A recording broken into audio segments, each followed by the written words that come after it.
नमस्कार दोस्तों, Hindi novel story explainer में आपका हार्दिक स्वागत है, जहां हर पन्ना एक नई कहानी और हर कहानी एक नया अनुभव लेकर आती है।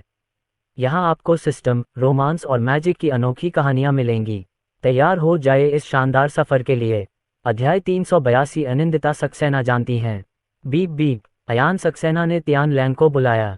मिस्टर सक्सेना, आपके निर्देश क्या हैं? तियान लैंग ने मुस्कुराते हुए फोन का जवाब दिया। समय के साथ वे एक दूसरे से काफी परिचित हो गए थे। तियान लैंग, क्या आप मेरे पास एक इंडोर शूटिंग रेंज स्थापित कर सकते हैं? हमारे राष्ट्रीय सुरक्षा कर्मी शूटिंग का अभ्यास कर सकते हैं और मेंग याओ और मैं भी कभी कभी अभ्यास कर सकते हैं। श्री सक्सेना, मुझे इसकी रिपोर्ट करनी है, लेकिन मुझे नहीं लगता कि इसमें कोई समस्या होनी चाहिए। अगर हम इसे स्थापित कर देते हैं तो आपको निश्चित रूप से खर्च वहन करने की आवश्यकता नहीं होगी। हमारे पास बहुत सारी गोलियां हैं जो समाप्त होने वाली हैं और उन्हें किसी भी तरह इस्तेमाल किया जाना चाहिए। तियान लैंग ने तुरंत जवाब दिया। अयान सक्सेना ने कहा, एक और मुद्दा है। मैं ड्रोन से पहचान कार्यक्रम को निगरानी प्रणाली में स्थापित कर सकता हूं। उच्च अधिकारियों से पूछें कि क्या इसे शंघाई के हवाई अड्डों, रेलवे स्टेशनों और बस स्टेशनों पर जोड़ना उचित होगा। अगर यह उपयुक्त नहीं है तो इसे भूल जाओ। तियान लैंग, ठीक है मिस्टर सक्सेना, मैं आपसे पूछूंगा। मिस्टर सक्सेना, क्या मैं आपकी और कोई मदद कर सकता हूं? यदि आपकी कोई मांग हो तो मुझे बताएं। अयान सक्सेना ने कहा, बस यही दो बातें हैं। ठीक है। फोन रखने के बाद तियान लैंग ने तुरंत अरुण राव को सूचना दी। अरुण राव ने कहा, शूटिंग रेंज जल्द से जल्द स्थापित की जाए। मैं इस पर बिना चर्चा के निर्णय ले सकता हूं। सुनिश्चित करें कि यह ध्वनिरोधी हो ताकि आसपास के निवासियों पर इसका कोई असर न पड़े। हाँ निर्देशक जू। अरुण राव ने पहचान कार्यक्रम मामले की रिपोर्ट दी। कई बड़े लोग एक साथ इकट्ठे हुए। एक बड़े अधिकारी ने कहा, यदि ये केवल शंघाई के हवाई अड्डों और रेलवे स्टेशनों जैसी जगहों पर है तो मुझे नहीं लगता कि इसमें कोई बड़ी समस्या है। अयान सक्सेना में अभी भी शिष्टाचार की भावना है। एक अन्य बड़े व्यक्ति ने कहा, यदि यह फैलता है तो अयान सक्सेना के सामने सैन्य तैनाती कोई रहस्य नहीं रहेगी, लेकिन मुझे लगता है कि अगर यह सीमित स्थानों पर ही हो तो कोई बात नहीं है। इसका कोई बड़ा प्रभाव नहीं पड़ेगा। चर्चा के बाद कई बड़े लोग इस बात पर सहमत हुए कि इसका असर तो होगा ही, लेकिन अगर अयान सक्सेना को कुछ हो गया तो असर और भी ज्यादा होगा। कुछ ही समय बाद अयान सक्सेना को ये खबर मिली। तियान लैंग, आओ और यूएसबी ड्राइव ले जाओ। तुम जहां चाहो पहचान प्रणाली स्थापित कर सकते हो। अयान सक्सेना ने कहा। तियान लैंग ने हल्की खांसी करते हुए कहा, मिस्टर सक्सेना, क्या मुझे आना होगा? आप इसे उन जगहों पर खुद ही स्थापित कर सकते हैं। अयान सक्सेना, तियान लैंग, ये हैकिंग है। मेरे जैसा वैध प्रोग्रामर ऐसा कैसे कर सकता है? आओ और खुद ही ले लो। तियान लैंग, ठीक है मिस्टर सक्सेना, मैं आकर यूएसबी ड्राइव ले लूंगा। अयान सक्सेना, इंस्टॉलेशन के बाद आप इसका प्रबंधन कैसे करते हैं, यह आपका मामला है। मैं इसमें हस्तक्षेप नहीं करूंगा। मैं केवल यही आशा करता हूं कि भविष्य में कोई और हमला नहीं होगा। तियान लैंग ने गंभीरता से कहा, श्री सक्सेना, हम आपकी और आपके परिवार की सुरक्षा सुनिश्चित करने के लिए हर संभव प्रयास करेंगे। ठीक है। पलक झपकते ही एक सप्ताह बीत गया। रोशनी मेहरा गोरी हो गई। अनिंदिता सक्सेना गोरी नहीं हुई, लेकिन उसका जुकाम बहुत पहले ही चला गया था। अयान सक्सेना और अन्य लोग उसे 380 को येंचैंग ले गए। उन्हें अपने पूर्वजों की पूजा करने के लिए अपने गृहनगर जाना पड़ता था। पिछली दुर्घटना के कारण उन्हें देरी हो गई थी। अब वाहन पर लगे ड्रोन जैमिंग डिवाइस का नया प्रकार बहुत पहले ही विकसित हो चुका था। अब उन्हें ऐसे ड्रोन हमलों का सामना नहीं करना पड़ेगा। यहां तक कि अगर कोई हमला करने के लिए फाइबर ऑप्टिक ड्रोन का इस्तेमाल भी करता है तो अयान सक्सेना की निशानेबाजी अब बहुत बेहतर हो गई है और ड्रोनों को उसके करीब पहुंचने में कठिनाई होगी। पति जी, माँ और पिताजी से बात करो कि क्या वे नए साल के बाद शंघाई में रहना चाहेंगे। ऊपर और नीचे के अपार्टमेंट दोनों हमारे हैं। उनके लिए शंघाई में रहना ज्यादा सुविधाजनक होगा। रोशनी मेहरा ने कार में अयान सक्सेना से कहा। उनका काफिला गांव के प्रवेश द्वार के पास पहुंच रहा था। अयान सक्सेना ने कहा, मैं उनसे इस बारे में बात करूंगा। अगर वे हमारे गृहनगर में हैं तो हमारे लिए वापस आना बहुत सुविधाजनक नहीं होगा। ठीक है। रोशनी मेहरा ने सिर हिलाया। अब चूंकि वह गर्भवती थी इसलिए उसे कोई समस्या नहीं थी, लेकिन कुछ महीनों में जब उसका पेट बड़ा हो जाएगा तो उसके लिए उड़ान भरना सुविधाजनक नहीं होगा। अनिंदिता सक्सेना ने बचकानी आवाज में पूछा, पापा, क्या हम इस साल नया साल दादाजी और दादी के साथ मनाएंगे? हाँ। अयान सक्सेना ने सिर हिलाया। उनकी अभी अभी शादी हुई थी, इसलिए उन्हें पहला साल अपने गृहनगर में बिताना पड़ा और वसंत महोत्सव के दौरान अपने पूर्वजों की पूजा करनी पड़ी। भविष्य में इतने सारे रीति रिवाज नहीं होंगे। इतनी सारी कारें क्यों हैं? कहने की जरूरत नहीं है, यह अयान सक्सेना ही होगा जो वापस आ गया है। काफिला गांव में दाखिल हुआ और कई लोग इस पर चर्चा कर रहे थे। अयान सक्सेना और उनके समूह के पास बहुत सारी गाड़ियां थीं। गांव में प्रवेश करना असुविधाजनक हुआ करता था, लेकिन अब गांव की सड़कें बहुत चौड़ी हो गई थीं और एक बड़ी पार्किंग बन गई थी। माता पिता, दादा दादी, अयान सक्सेना और अन्य लोग कार से बाहर निकल गए और लिन हाई और अन्य लोग इंतजार कर रहे थे। अनिंदिता, दादाजी को तुम्हें पकड़ने दो, लिन हाई ने मुस्कुराते हुए कहा। बेटा, मेंग्याओ की थोड़ी मदद करो, ध्यान रखना कि वह गिर न जाए, चेन मेई ने कहा। रोशनी मेहरा का चेहरा हल्का लाल हो गया। माँ, सब ठीक है। मेरी शारीरिक स्थिति पहले से बहुत बेहतर है। तुम्हें अभी भी सावधान रहना होगा, चेन मेई ने कहा। अनिंदिता सक्सेना ने संदेह से कहा, दादी, आप तो बूढ़ी हो गई हैं, आप माँ की मदद क्यों कर रही हैं, अपनी नहीं। माँ, क्या आप बीमार हैं? रोशनी मेहरा ने अयान सक्सेना की ओर देखा। अयान सक्सेना ने एक पल सोचा। उसे जो पता था उसके अनुसार रोशनी मेहरा ठीक थी और कोई दुर्घटना नहीं होनी चाहिए थी। चलो अंदर बात करते हैं, अयान सक्सेना ने कहा। जल्द ही अयान सक्सेना और अन्य लोग नए घर पर पहुंच गए। पिताजी, क्या माँ बीमार हैं? अनिंदिता सक्सेना ने चिंतित होकर कहा। अयान सक्सेना ने मुस्कुराते हुए कहा, मम्मी बीमार नहीं है अनिंदिता। तुम्हें एक खुशखबरी सुनाता हूँ। मम्मी के पेट में पहले से ही एक छोटा बच्चा है, लेकिन वह छोटा बच्चा अभी बहुत छोटा है। वह छोटा बच्चा अगले साल तक बाहर नहीं आ पाएगा। अनिंदिता सक्सेना ने रोशनी मेहरा को उत्साह से देखा। माँ, क्या मैं बड़ी बहन बनने जा रही हूँ, है ना?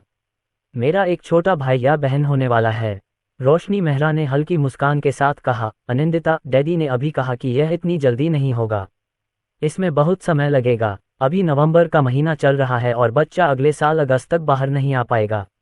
अनिंदिता सक्सेना बुदबुदाई, मम्मी, क्या इसमें इतना समय लगता है? हाँ, तुम भी इतने समय तक माँ के पेट में थे, रोशनी मेहरा ने कहा। अनिंदिता सक्सेना तुरंत खुश हो गईं। कोई बात नहीं, मैं अपने छोटे भाई या बहन के बाहर आने से पहले और चीजें सीख लूंगी और फिर मैं अपने छोटे भाई या बहन को सिखा सकूंगी। हे। माँ और पिताजी, क्या ये छोटा भाई या छोटी बहन है? अयान सक्सेना ने अपना सिर हिलाते हुए कहा। अनिंदिता, हम नहीं जानते, तुम्हें छोटा भाई चाहिए या छोटी बहन? दोनों ही ठीक हैं, अनिंदिता सक्सेना ने मधुर स्वर में कहा। रोशनी मेहरा, अनिंदिता, यह एक ऐसा रहस्य है जिसे तुम किसी को नहीं बता सकती। केवल दादाजी, दादी, दादाजी, दादी और मम्मी और डैडी ही जानते हैं।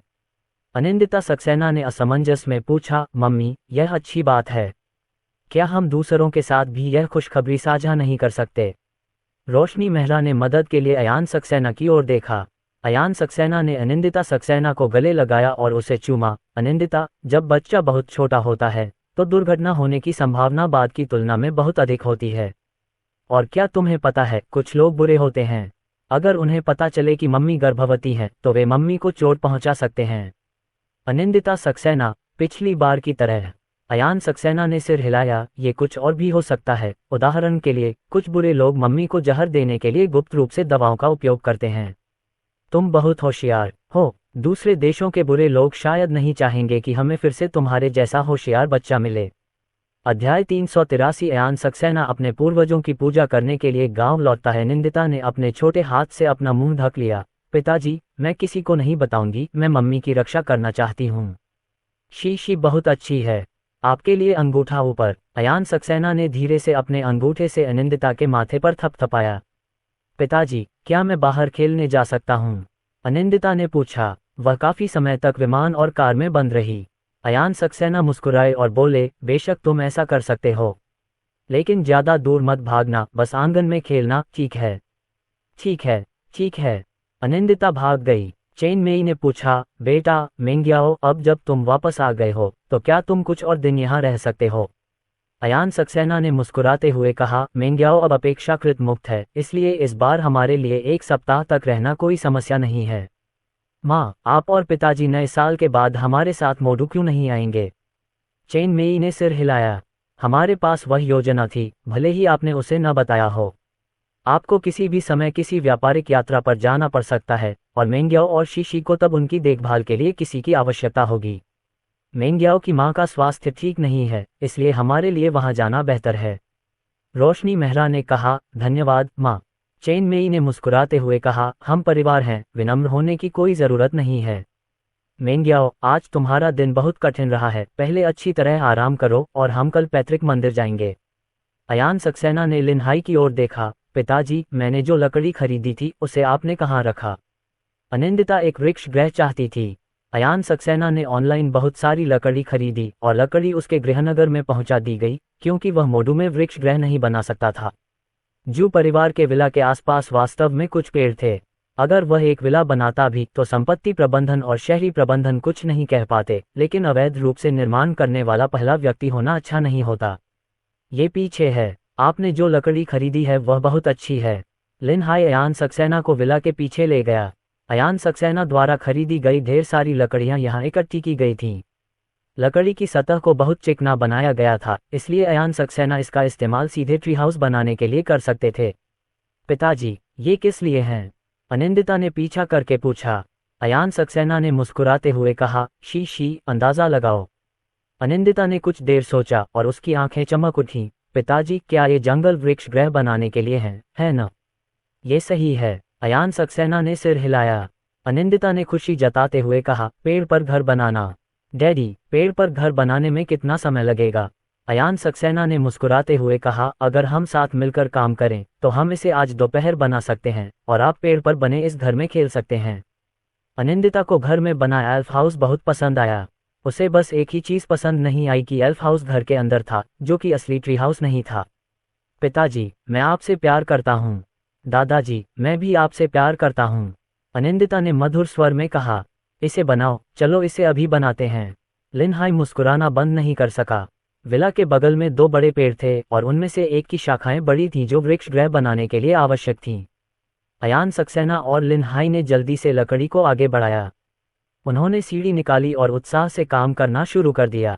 घर में एल्फ हाउस बनाना ज़्यादा परेशानी भरा था, लेकिन पेड़ पर छोटा सा लकड़ी का घर बनाना अयान सक्सेना के लिए बहुत आसान था। मात्र 2 घंटे में एक सुंदर वृक्ष गृह निर्मित हो गया। शी, वृक्ष गृह तैयार है, अंदर जाओ और देखो, अनिंदिता ने खुशी से कहा। वह जल्दी से छोटी लकड़ी की सीढ़ी के जरिए पेड़ पर बने लकड़ी के घर में चढ़ गई। ये लकड़ी का घर मोडू में मौजूद एल्फ हाउस से बहुत बड़ा था। लकड़ी के घर में छोटी मेजें और कुर्सियां भी थीं। अयान सक्सेना ने इन्हें सिर्फ बनाया ही नहीं था, उन्होंने इन्हें पहले ही ऑनलाइन ऑर्डर कर दिया था और गंध दूर करने के लिए इन्हें भेज दिया था। पिताजी, मैं यहाँ हूँ। अनिंदिता ने अपना छोटा सा सिर पेड़ के घर की खिड़की से बाहर निकाला और कहा। अयान सक्सेना मुस्कुराया और कहा, शी, सावधान रहना, अपना सिर मत टकराना। सीढ़ियों से ऊपर और नीचे जाते समय कसकर पकड़ लेना। ठीक है। अनिंदिता ने सिर हिलाया। रोशनी मेहरा अयान सक्सेना के पास आई। उन्होंने मुस्कुराते हुए कहा, हनी, इस ट्री हाउस के साथ शी अकेले भी मजे कर सकती है। हाँ, अयान सक्सेना ने सिर हिलाया। उसकी बेटी को आसमान में चांद नहीं चाहिए था, बस एक पेड़ पर घर चाहिए था। वह उसे किस चीज़ से संतुष्ट नहीं कर सकता था। ऐसी बात उसके बचपन की एक खूबसूरत याद बन सकती है। अगले दिन अयान सक्सेना और अन्य लोग अपने पूर्वजों की पूजा करने के लिए पहाड़ों पर गए। पहाड़ पर चढ़ने का रास्ता अक्सर घास फूस से ढका रहता था, लेकिन अब वह पत्थर की सड़क बन गई थी। पिताजी, क्या आपने इसकी मरम्मत के लिए पैसे दिए? अयान सक्सेना ने पूछा। लिनहाई ने अपना सिर हिलाया, नहीं, काउंटी ने इसकी मरम्मत की है। शहर की सड़क सहित गांव की सड़कों को चौड़ा किया गया है। पूरे काउंटी ने अयान सक्सेना जैसे व्यक्ति को जन्म दिया था और अब उनके काउंटी का वार्षिक वित्तीय आवंटन बहुत बढ़ गया था। क्या काउंटी से कोई यहाँ आया है? लिनहाई, लोग लगभग हर सप्ताह आते हैं और कहते हैं कि अगर कोई चीज़ आपको पसंद नहीं है तो उन्हें बताइए। हमने कोई अनुरोध नहीं किया है, ताकि लोग हमारा नियंत्रण अपने हाथ में न ले लें और यह न कहें कि हम विशेषाधिकारों का हनन कर रहे हैं और आपको प्रभावित कर रहे हैं। अयान सक्सेना ने हल्का सा सिर हिलाया। उसने रोशनी मेहरा की ओर देखा, जो चेन मेई के साथ चल रही थी। पत्नी, क्या तुम चल सकती हो? अगर तुम नहीं चल सकती तो मैं तुम्हें गोद में उठा लूंगा। मैं ठीक हूँ, आप मेरी स्थिति जानते हैं। इस छोटे से पहाड़ का तो जिक्र ही मत करो, मैं बिना किसी परेशानी के माउंट ताई पर चढ़ सकता हूँ। रोशनी मेहरा ने कहा। अनिंदिता ने खिलखिलाकर कहा, मम्मी, आप शेखी बघार रही हैं। पिछली बार जब हम माउंट ताई गए थे तो पापा हमें उठाकर ऊपर ले गए थे। रोशनी मेहरा, वह पहले की बात है, वर्तमान में वह पहले वाली मैं नहीं हूँ। छोटा माउंट ताई कुछ भी नहीं है। वह वास्तव में डींग नहीं मार रही थी। पहले उसका शरीर पुरुषों की तुलना में काफ़ी कमज़ोर हुआ करता था, लेकिन अब उसका शरीर सामान्य पुरुषों की तुलना में 30% अधिक मजबूत है। मेंग्याओ, गड़बड़ मत करो, चेन मेई ने याद दिलाया। रोशनी मेहरा ने तुरंत कहा, माँ मैं नहीं जाऊंगी, मैं तो बस शीशी के साथ मजाक कर रही थी। कुछ ही देर में अयान सक्सेना और अन्य लोग पहाड़ की चोटी पर पहुंच गए। अयान सक्सेना के दादा दादी सहित उनके बड़े पूर्वजों को यहीं दफनाया गया था। लिन हाई ने धूपबत्ती जलाई और फुसफुसाया। अयान सक्सेना और अन्य लोग स्पष्ट रूप से नहीं सुन सके, लेकिन वे मोटे तौर पर अनुमान लगा सकते थे कि वह अपने माता पिता और पूर्वजों को स्थिति समझा रहा था। दादा दादी, पूर्वज, मेरे बगल में मेरी पत्नी रोशनी मेहरा हैं और हम अपनी बेटी अनिंदिता को आपसे मिलने के लिए लाए हैं। मुझे आशा है कि स्वर्ग में आपकी आत्माएं उन्हें आशीर्वाद दे सकेंगी। अयान सक्सेना ने सिर झुकाया। रोशनी मेहरा तेजी से अयान सक्सेना के पीछे गई और झुककर प्रणाम किया। अनिंदिता ने भी शालीन तरीके से उनकी नकल की। कागज के पैसे जलाने के बाद लिन हाई ने कहा, बेटा तुम लोग दूर चले जाओ, पटाखे मत फोड़ो और शीशी को डराओ नहीं। ठीक है। लिन हाई के पटाखे जलाने से पहले ही अयान सक्सेना और अन्य लोग वहां से चले गए। रोशनी मेहरा मुस्कुराए। अपने पूर्वजों की पूजा करने के बाद उसे राहत महसूस हुई। पिछली बार भी उसने अपने पूर्वजों की पूजा करने के लिए वापस आने की योजना बनाई थी, लेकिन रास्ते में उस पर हमला हो गया और वह नहीं आ सकी।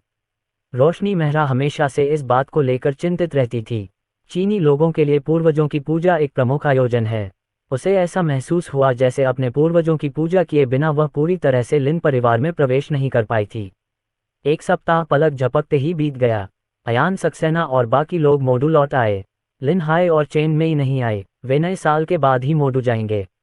रोशनी मेहरा हाल ही में गर्भवती हुई थी और फिलहाल उन्हें देखभाल की जरूरत नहीं थी। मिस्टर सक्सेना, आपको ये जगह कैसी लगी? तियान लैंग ने कहा। अयान सक्सेना जिस इंडोर शूटिंग रेंज को चाहते थे वह बनकर तैयार हो गई थी और यह indoor shooting range Ayaan Saxena के ज़िरुपी समुदाय के पास थी। ये बहुत अच्छा है। अयान सक्सेना मुस्कुराए। तियान लैंग ने राहत की सांस ली। मिस्टर सक्सेना, यह अच्छी बात है कि आपको ये ठीक लगता है, तो मैं पहले बाहर जाऊंगा जबकि आप अभ्यास करेंगे। रोशनी मेहरा ने अपने पेट पर हाथ फेरा और बोली, हनी, क्या शूटिंग का अभ्यास करने से बच्चे पर कोई असर पड़ेगा? अयान सक्सेना ने मुस्कुराते हुए कहा, अगर इसका असर होता तो मैं तुम्हें पहले अभ्यास नहीं करने देता। तुम्हारी काया में कोई समस्या नहीं है। अध्याय 384। अयान सक्सेना साइबरबुलिंग से पीड़ित हैं। जाने में ही 1 महीना बीत गया। अयान सक्सेना हाल ही में कम ही चर्चा में रहे थे। अपना दिन अपनी बेटी की देखभाल करने, निशानेबाजी का अभ्यास करने और रोशनी मेहरा के साथ सैर करने में बिता रहे थे। निजी शेफ अयान सक्सेना का व्यवसाय अस्थायी रूप से बंद कर दिया गया। फेरी टेल में पुनः अपडेट शुरू हो गए हैं, जो पहले की तरह ही हैं। अयान सक्सेना ने केवल अंग्रेजी संस्करण का आधा हिस्सा ही अपडेट किया है। अयान सक्सेना के विदेशों में प्रशंसकों की संख्या बढ़ रही थी और स्वाभाविक रूप से अधिक लोग अयान सक्सेना पर प्रतिबंध का विरोध कर रहे थे। बीप बीप, अचानक अयान सक्सेना का फोन बज उठा। कंपनी से रोशनी मेहरा का फोन था। अयान सक्सेना ने जवाब दिया, बीवी, क्या बात है? रोशनी मेहरा ने कहा, पति जी, क्या आपने ऑनलाइन समाचार देखा है? अमेरिका ने आप पर से प्रतिबंध हटा लिया है। अयान सक्सेना, मैंने इसे नहीं देखा है। मैं नीचे कियान के साथ फुटबॉल खेल रहा हूँ। वे जो चाहें। अगर वे प्रतिबंध हटाते हैं तो हटाते हैं। अगर वे प्रतिबंध जारी रखना चाहते हैं तो वे ऐसा कर सकते हैं। वैसे भी इससे मुझे कोई फर्क नहीं पड़ता। रोशनी मेहरा ने कहा, पति जी, उन्होंने अचानक आपके खिलाफ प्रतिबंध हटा दिया। क्या कोई साजिश हो सकती है? अगर वे आपको संयुक्त राज्य अमेरिका में आमंत्रित करते हैं तो सहमत न हो। मैं अभी जाने के लिए बहुत आलसी हूँ। अयान सक्सेना ने हंसते हुए कहा, पत्नी, क्या हम तुम्हें लेने आएं? रोशनी मेहरा ने कहा, मुझे लेने की कोई ज़रूरत नहीं है, मैं खुद वापस आ सकती हूँ। ओह ठीक है पति। नंदिनी ने कहा कि आपने कियान चैरिटी फाउंडेशन को 400 मिलियन और दान किए हैं। हाँ, फाउंडेशन में अब बहुत अधिक लोग हैं, इसलिए वे पहले की तुलना में तेजी से पैसा खर्च करते हैं। 400 मिलियन शायद उनके लिए केवल 3 महीने के लिए ही पर्याप्त है। अयान सक्सेना ने कहा। रोशनी मेहरा ने पूछा, पति जी, आपने कुल कितना निवेश किया है? अयान सक्सेना ने एक पल सोचा और कहा, कुल मिलाकर यह 1.1 बिलियन है, लेकिन केवल 700 मिलियन ही खर्च किए गए हैं। आप अचानक इसके बारे में क्यों पूछ रहे हैं? रोशनी मेहरा ने कहा, कुछ समय पहले भूकंप आया था और कई कंपनियों और व्यक्तियों ने पैसे दान किए थे। मैंने ऑनलाइन लोगों को यह सवाल करते देखा कि आपने दान क्यों नहीं किया। कियान चैरिटी फाउंडेशन बहुत ही शांत स्वभाव का था। इसने मीडिया प्रचार की तलाश नहीं की, दान स्वीकार नहीं किया और पूरे चैरिटी फाउंडेशन को अयान सक्सेना के फंड से समर्थन मिला। फाउंडेशन का मिशन केवल पैसे को व्यवहारिक रूप से खर्च करना था। उन्हें रहने दो। ऑनलाइन हमेशा ऐसे कई लोग रहे हैं जो मेरे बारे में बुरी बातें कहते हैं, अयान सक्सेना ने उदासीनता से कहा। सार्वजनिक बुद्धिजीवियों ने अभी तक अपना साहस नहीं जमाया था, लेकिन उन बड़े उपनिवेशवादियों ने उन पर कालिक पोतना बंद नहीं किया था।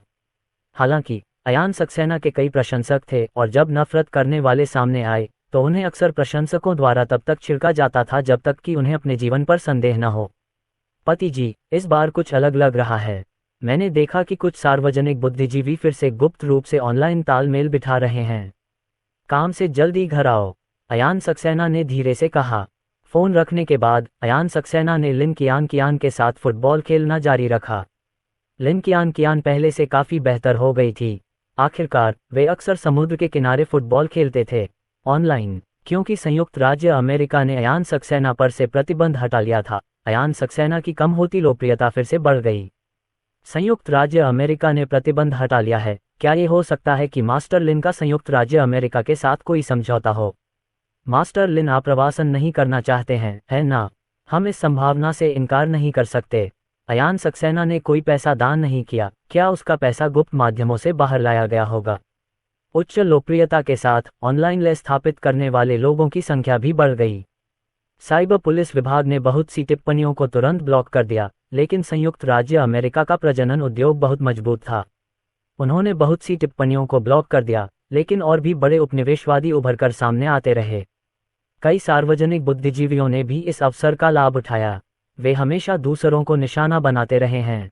अयान सक्सेना के मामले में उन्हें पहले भी बड़ा झटका लगा था, जिसके कारण उनमें से कई हाल ही में बोलने की हिम्मत नहीं जुटा पाए।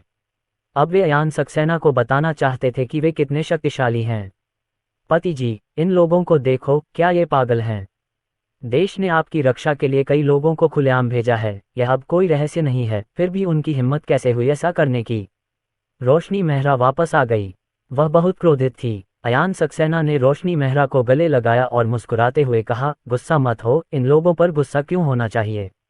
वे तो बस अपने मालिकों द्वारा पाले गए कुत्ते हैं।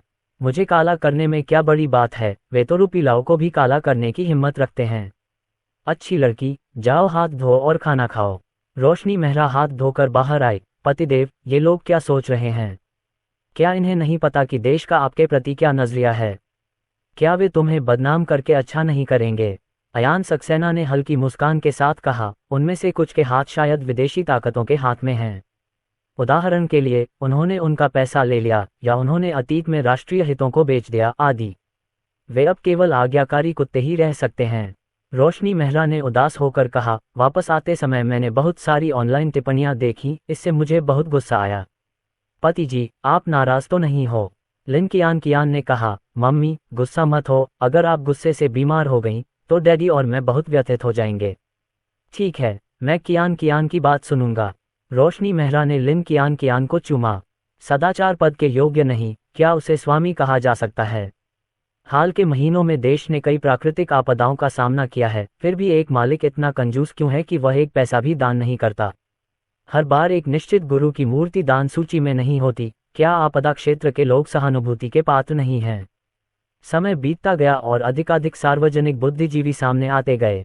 उनमें से कुछ तो बहुत अच्छी तरह छिप जाते थे, लेकिन इस बार वे सभी एक के बाद एक कूद पड़े। इंटरनेट पर जनता की राय तीव्र हो गई। बीप बीप, अयान सक्सेना का फोन बज उठा। ये शेरा का फोन था। मास्टर लिन, क्या कियान चैरिटी फाउंडेशन का पर्दाफाश होना चाहिए? शेरा ने पूछा। अयान सक्सेना, चिंता मत करो, कुछ समय तक गोलियां चलने दो। कुछ छिपे हुए सार्वजनिक बुद्धिजीवियों को यथासंभव उजागर होने दो, और हो सकता है कि केवल सार्वजनिक बुद्धिजीवी ही बाहर न निकलें। शेरा का दिल द्रवित हो गया। मास्टर लिन, आपका मतलब है कुछ सरकारी अधिकारी बाहर कूद सकते हैं? अयान सक्सेना, यह जरूरी नहीं कि सरकारी अधिकारी ही हों, सभी प्रकार के मीडिया में कुछ न कुछ गड़बड़ है। इन मीडिया को अभी भी यथासंभव समूहों में साफ करना होगा, अन्यथा जब देश भविष्य में कुछ करेगा तो वे देश को पीछे धकेल देंगे। शेरा ने चिंतित होकर कहा, मिस्टर सक्सेना, लेकिन अगर यह जारी रहा तो आप पर जनता की राय का बहुत दबाव होगा। अयान सक्सेना मंद मंद मुस्कुराए, मैं ठीक हूँ। उनकी सूची बनाओ जो बाहर कूद गए। शेरा, ठीक है। फोन रखते ही रोशनी मेहरा ने कहा, पति जी, अब तो बहुत से लोग आपको ऑनलाइन बदनाम करने के लिए आगे आ रहे हैं। अयान सक्सेना ने मुस्कुराते हुए कहा, कई लोगों की नज़र में कानून आम जनता को सजा नहीं देता। कुछ लोग बाहर कूदते हैं और वे डरते हैं, लेकिन बहुत सारे लोग बाहर कूदते हैं और वे डरते नहीं हैं। हाँ, रोशनी मेहरा ने सिर हिलाया। पति, अपने माता पिता को बुलाओ, गांव में कुछ अफवाहें उड़ सकती हैं। अयान सक्सेना ने सिर हिलाया। उसने लिन हाई को फ़ोन किया, पिताजी, मेरे बारे में ऑनलाइन बहुत सारी बुरी टिप्पणियां हैं, उन पर ध्यान न दें। लिन हाई ने असमंजस में पूछा, तुम पर साइबर हमला क्यों किया जा रहा है? तुम्हारी माँ और मैं ठीक हैं, बेटा, क्या तुम ठीक हो? अयान सक्सेना, मेंग्याओ बहुत गुस्से में है, मैं ठीक हूँ। लिन हाई के बगल में चेन मेई ने घबराहट से पूछा, बेटा, अगर तुम गुस्सा हो तो कोई बात नहीं, क्या मेंग्याओ का गुस्सा भ्रूण को प्रभावित करेगा? आपको उसे अच्छी तरह से सांत्वना देनी होगी। अध्याय 385, एक या दो लापता नहीं। अयान सक्सेना ने थोड़ा उदास होकर कहा, माँ, मैं ही यहाँ साइबर बदमाशी का शिकार हूँ। आप ये क्यों कह रही हैं कि अगर मैं गुस्सा हो जाऊँ तो कोई बात नहीं? जब आपकी बहू आ गई तो आप अपने बेटे को भूल गए। चेन मेई ने दुखी होकर कहा, आपको क्या हो सकता है? मैं पिछले कुछ महीनों से लोगों को ऑनलाइन आपकी लगातार आलोचना करते हुए देख रही हूँ। अब तक आपको इस तरह की चीज़ों की आदत हो जानी चाहिए। अयान सक्सेना, माँ, अपनी बहू से बात करो। अयान सक्सेना ने रोशनी मेहरा को फ़ोन दिया। रोशनी मेहरा ने मुस्कुराते हुए कहा, माँ, यह मैं ही हूँ। इसकी चिंता मत करो, हमने बहुत सारा पैसा दान किया है, लेकिन अन्य लोगों को इसके बारे में पता नहीं है। अयान सक्सेना लोगों को बरगलाना चाहता है। चेन मेई ने कहा, मेंग्याओ, हम ठीक हैं। अपना ख्याल रखना और बच्चे को कुछ भी न होने देना। गर्भावस्था के पहले 3 महीने सबसे महत्वपूर्ण समय होते हैं। ठीक है, ठीक है। कुछ देर बात करने के बाद रोशनी मेहरा ने फ़ोन रख दिया। रोशनी मेहरा ने अयान सक्सेना की ओर देखा। प्रिय, क्या तुम पहले लोगों को धोखा देने की योजना नहीं बना रहे थे? अयान सक्सेना ने असमंजस में पूछा, क्या? रोशनी मेहरा ने कहा, अनिंदिता चैरिटी फाउंडेशन, आपने इसे इस नाम से पंजीकृत किया लेकिन सार्वजनिक रूप से एक अलग नाम का उपयोग करते हैं। अयान सक्सेना ने अपना सिर हिलाया। मुझे कैसे पता था कि भविष्य में मुझे साइबर धमकी दी जाएगी? मैंने नंदिनी और अन्य लोगों से इस बात को छिपाने को कहा ताकि मैं चुप रहूं। अन्य कंपनियां करोड़ों डॉलर दान करती हैं, जो पहले से ही अच्छी बात है। हमने आधे साल में 1.1 बिलियन डॉलर दान किए हैं। अगर हम इसका प्रचार करेंगे तो कौन जानता है कि लोग मेरी पीठ पीछे मेरी आलोचना कैसे करेंगे? रोशनी मेहरा ने एक पल सोचा। ये सच है, इसकी तुलना में अन्य लोग कंजूस लगेंगे। अयान सक्सेना ने कहा, इसके अलावा अगर हम लो प्रोफाइल रहते हैं तो हम जहां चाहें दान कर सकते हैं। अगर हम हाई प्रोफाइल रहते हैं तो क्या आपको लगता है कि बहुत से लोग हमारे दरवाजे पर दान मांगने आएंगे? रोशनी मेहरा ने हल्का सा सिर हिलाया। संभवतः होगा, अयान सक्सेना ने कहा, यह निश्चित रूप से होने जा रहा है। हम प्रति वर्ष अरबों डॉलर दान करते हैं। इतना पैसा, निश्चित रूप से कई लोग होंगे जो ईर्ष्या करेंगे और उसमें से अपना हिस्सा पाना चाहेंगे। शुरुआत में मेरे संपर्क इतने मजबूत नहीं थे। अगर हम सार्वजनिक हो जाते तो कुछ लोग हमारे दान का मार्गदर्शन भी करना चाहते। रोशनी मेहरा ने आह भरी। अगर हम सार्वजनिक तौर पर ऐसा करते हैं तो ऐसा नहीं होना चाहिए। अयान सक्सेना ने सिर हिलाया। अब ऐसा करने की हिम्मत कौन करेगा? मैं उनकी शिकायत सबसे बड़े अधिकारियों से करूंगा, चाहे वे किसी भी स्तर के हों। मैं ये सुनिश्चित करूंगा कि उन्हें एक ही कदम में पदोन्नत कर दिया जाए। ठीक है पत्नी, इसकी चिंता मत करो, बस कुछ जोकरों का झुंड। अनिंदिता बालकनी से चिल्लाई, पिताजी, मैं ये समस्या हल नहीं कर सकती, आकर मुझे सिखाए। ठीक है, पिताजी अभी यहीं होंगे, अयान सक्सेना ने उत्तर दिया। उन्होंने रोशनी मेहरा को चूमा और कहा, पत्नी, अपना फ़ोन देखना बंद करो। जब मैं अनिंदिता को यह समस्या सिखा दूंगा, उसके बाद हम टहलने चलेंगे और फिर ताई ची का अभ्यास करेंगे। ठीक है, ठीक है, रोशनी मेहरा ने सिर हिलाया। 10 मिनट बाद अयान सक्सेना और अन्य लोग टहलने के लिए नीचे चले गए। मास्टर लिन, राष्ट्रपति जू। पड़ोसियों ने फिर भी अयान सक्सेना और अन्य लोगों का अभिवादन किया, लेकिन रोशनी मेहरा ने देखा कि उनमें से कुछ की आंखों में अजीब भाव थे। पति, आपका व्यवहार बहुत अच्छा है, रोशनी मेहरा ने कहा। अयान सक्सेना ने मुस्कुराते हुए कहा, मेरे पास पैसा और योग्यता है, एक सुंदर पत्नी और एक प्यारी बेटी है, फिर मेरा रवैया अच्छा कैसे नहीं हो सकता? रोशनी मेहरा के चेहरे पर एक आकर्षक मुस्कान दिखाई दी। मम्मी, पापा, जल्दी करो, तुम 2 छोटे घोंघों की तरह बहुत धीरे चल रहे हो। अनिंदिता ने अपना सिर पीछे घुमाया और खिलखिलाकर बोली। अनिंदिता, हम जल्द ही आपसे मिलेंगे। अयान सक्सेना ने मुस्कुराते हुए कहा। मुझे पकड़ नहीं सकते, हे, मैं बिजली की गति सक्रिय कर रहा हूँ। अनिंदिता आगे दौड़ी। आधे घंटे तक चलने के बाद अयान सक्सेना और अन्य लोग बाहर की दुकानों पर पहुंचे। उन्होंने रोशनी मेहरा और अनिंदिता को अपने कौशल का अभ्यास करने के लिए ले लिया। रोशनी मेहरा का शरीर पहले आंतरिक ऊर्जा को अवशोषित नहीं कर पाता था, लेकिन निरंतर अभ्यास के बाद उसने कुछ अवशोषित कर लिया है। पहले दोनों पक्ष खाली हाथ थे और रोशनी मेहरा 8 साधारण लोगों से लड़ सकती थी। अब ये संख्या 1 या 2 बढ़ गई है। बेशक ये गर्भावस्था के प्रभावों पर विचार किए बिना है। आधे घंटे से अधिक समय बीत गया। अयान सक्सेना और अन्य लोगों ने अभ्यास समाप्त कर लिया। सिस्टम, अब मेरे पास प्राचीन मार्शल ताई ची के कितने घंटे हैं? अयान सक्सेना ने मन ही मन पूछा। सिस्टम होस्ट, वर्तमान में 185 घंटे। अयान सक्सेना के चेहरे पर एक हल्की मुस्कान आ गई। पौराणिक स्तर तक पहुंचने के लिए केवल 15 घंटे शेष हैं। उस समय वह स्नाइपर राइफल के हमलों का सामना करने में सक्षम होगा। साधारण बमों से उसे मारना लगभग असंभव होगा। रॉकेट लॉन्चर, मिसाइल, भारी बम आदि उसे मार सकते हैं, लेकिन उन्हें उसे मारने में सक्षम होना चाहिए। पौराणिक स्तर का उल्लेख नहीं करना, उसकी वर्तमान गति पहले से ही बहुत तेज है।